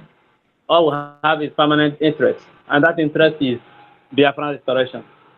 I believe he will extend it to every parastatal, every group, every union, and every individual. So, what for this active on mic every time because success what we are or not maintaining mute. All right. If you dare omit again, then I will remove the mic from him.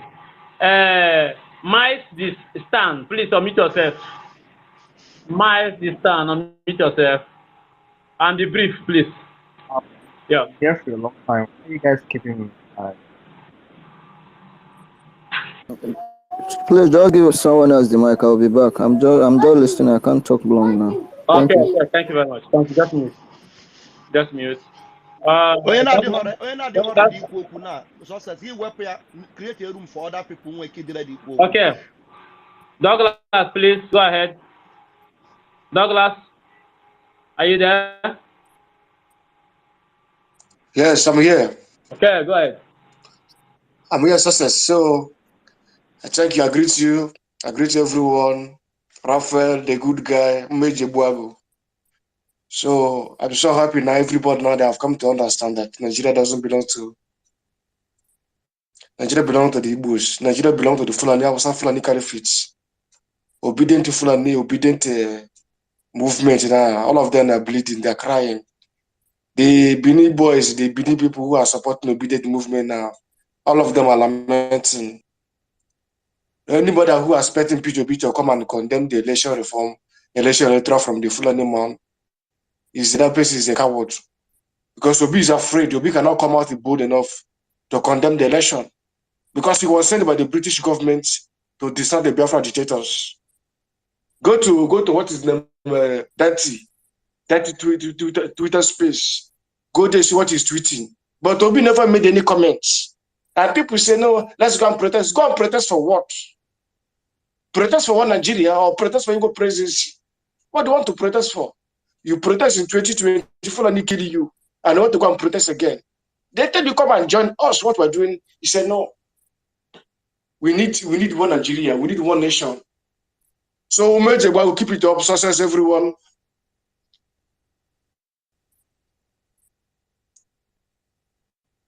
It's like your network is having some issues. But if I can hear you, yeah. Also, can you hear? I can hear you. I can hear. I don't know whether Simon can hear. Okay, with his microphone. I hope so. Maybe. Eh? Biafrans and lovers of freedom. We should not expect can you hear us? Obi to. You can hear us, unmute yourself. Listen. Obi is not in charge.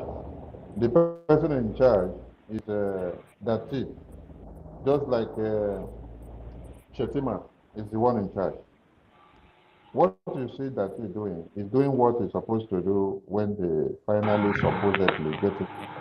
But he's the spokesperson. He is the man. Fulani Guru, that's why you go to APC, Fulani way your side, you go to PDP, Fulani way your side, you go to NMPP, Fulani way your side, you go to Labour, Fulani will follow you. You go to APGA, Fulani must also follow you. Because if they don't rule by presidency, they rule by vice, or they rule by their subjects that are the foot soldiers on ground. But Simon, can you hear us? I think Simon is having it. Yes, I can hear you. Okay, no, can you I can hear you. Yeah. Okay. Okay, you can hear us now. Yes. Go on. Okay. Yes, yeah, the last speaker. Let me see. The last speaker, yes, I think that is Douglas. Thank you very much for that acknowledgement. We must move ahead, and you know, one thing is that these people, can you hear me? Yes, I can hear you. Go okay. on. I can hear you. Okay, these people don't understand what democracy is all about. So the only thing they understand now is that they didn't allow them to vote, and the vote did not count, and that is democracy for them. But we tried to save them, and they could not see the future.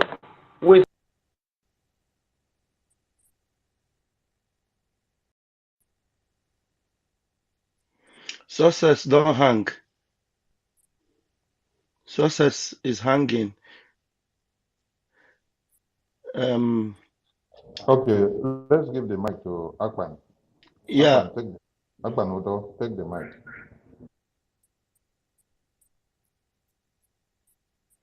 Please, Akpan, after you speak, after you finish speaking, help us and put yourself back on the listening mode so that others can, I don't know, Mazi Simon need to co-host someone else also, because Success is struggling with his device. Akpan is not coming. Please, can we have, who else is there? Somto. Looks like Tochukwu has spoken. Somto have spoken. Somto have spoken. How about Tochukwu? So, give to Emeka. Emeka Oracle. Yeah, Mazi Simon, the thing I could Success. You need to co-host me and Sonny. Tochukwu.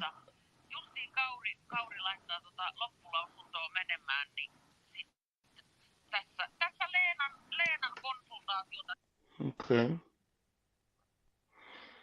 Okay. Now we there here. I don't enter the driving seat. Sonny need to also come in. Yeah. Emeka, if you still want to make a comment, I would please indicate quickly if you still have a comment to make further, because I know you are very, very profound in your own analysis. Please. Who do we have? Active. You have been unmuting yourself since. Can nobody hear each other? Nobody unmute yourself very quickly. Active. You have 2 minutes, please. Go ahead, very quickly. Because ihe chọrọ ikwu ọ dịghị much ụta nna na-efolo ihe a na-eme kemgbe but ihe na-atụnye ewu na speak English. Try and speak English, even if it's pidgin, please.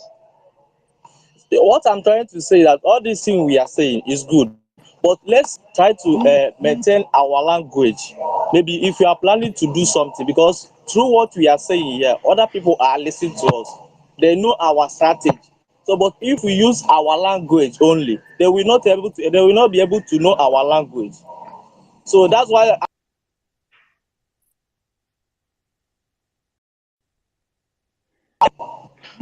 I lost you there.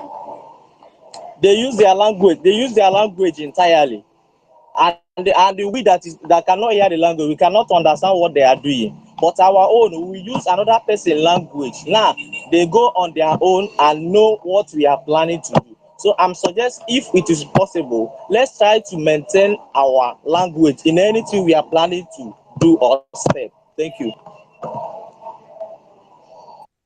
The man that I just spoke, we don't share our intelligence online. So when we come online, we do awareness to talk to people to hear us, and we speak in a language that everybody will understand. But when it comes to what we do on ground or our intelligence, you can't hear it online. So thank you for your observation. We move. Mazirab, go on. Okay. Thank you so much, Mazi Sonny. Justice Fairness, I'm seeing your messages, but I'm not able to bring you in. You need to probably go out and come back and make a request again. I'm trying to look if I can bring you in, but I can't find you. Yeah, please try and go out and come back again. That might help. Okay, let's quickly. Douglas, you've spoken. I need to put you back on the listening mood. Akban, can you unmute yourself now? Is it possible? Akban? Can you? No, he can't. He has to go back and listen. Tochukwu, has Tochukwu spoken before? Yeah, I think Tochukwu has spoken before. Let me hear from him. Tochukwu, you unmute yourself now. He has spoken before. Okay, then okay, you go back and start listening because we need to bring in people as much as we can. Somto has spoken before, like I learned. Go back and start listening. So let me bring in fresh requests now. It's telling me that the house is full, but I can't see it like that. Okay, Ugochukwu has spoken before. Am I correct? Yeah. Okay, go and start listening. Bernard, do you want to come in and unmute yourself? Bernard,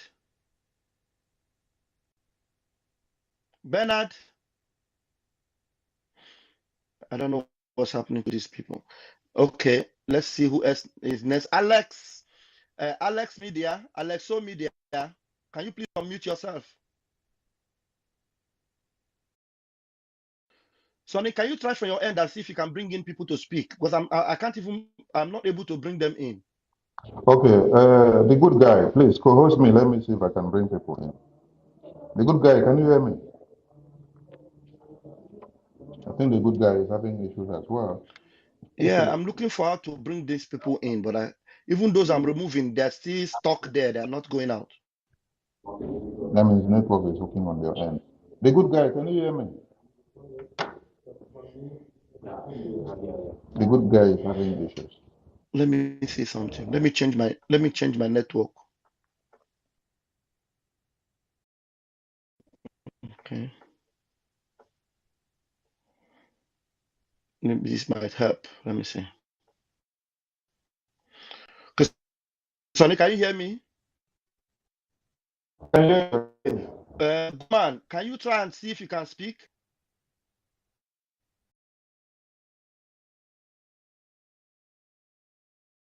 Even good man. This everybody that requested.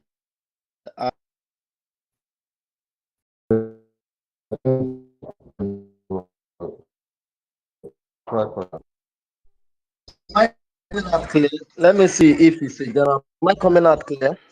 Yeah, Emeka, you're coming out. What I'm seeing here is telling me that the host is having. Yeah, okay. Please see what from your end.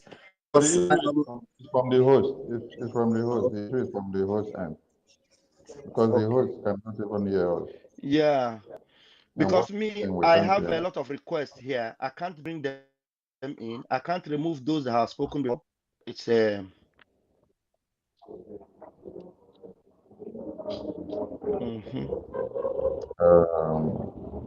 Okay, let's see. Someone that has spoken before, try to speak. Let's see if it is from the host. Has spoken. Let someone who has speak before try. Mouthpiece, can you try and engage us, please? Mouthpiece, opt for the mic. Let's see something. I told you opt for the mic as well. Let's see.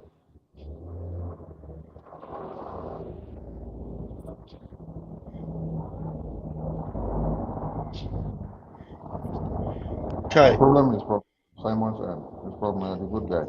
Yeah, because I can't bring in anybody. His connection is from his end. The connection from his end is So I down. mean, if he has a challenge, then it affects us also in bringing people in, right? Yeah, because it depends on the kind of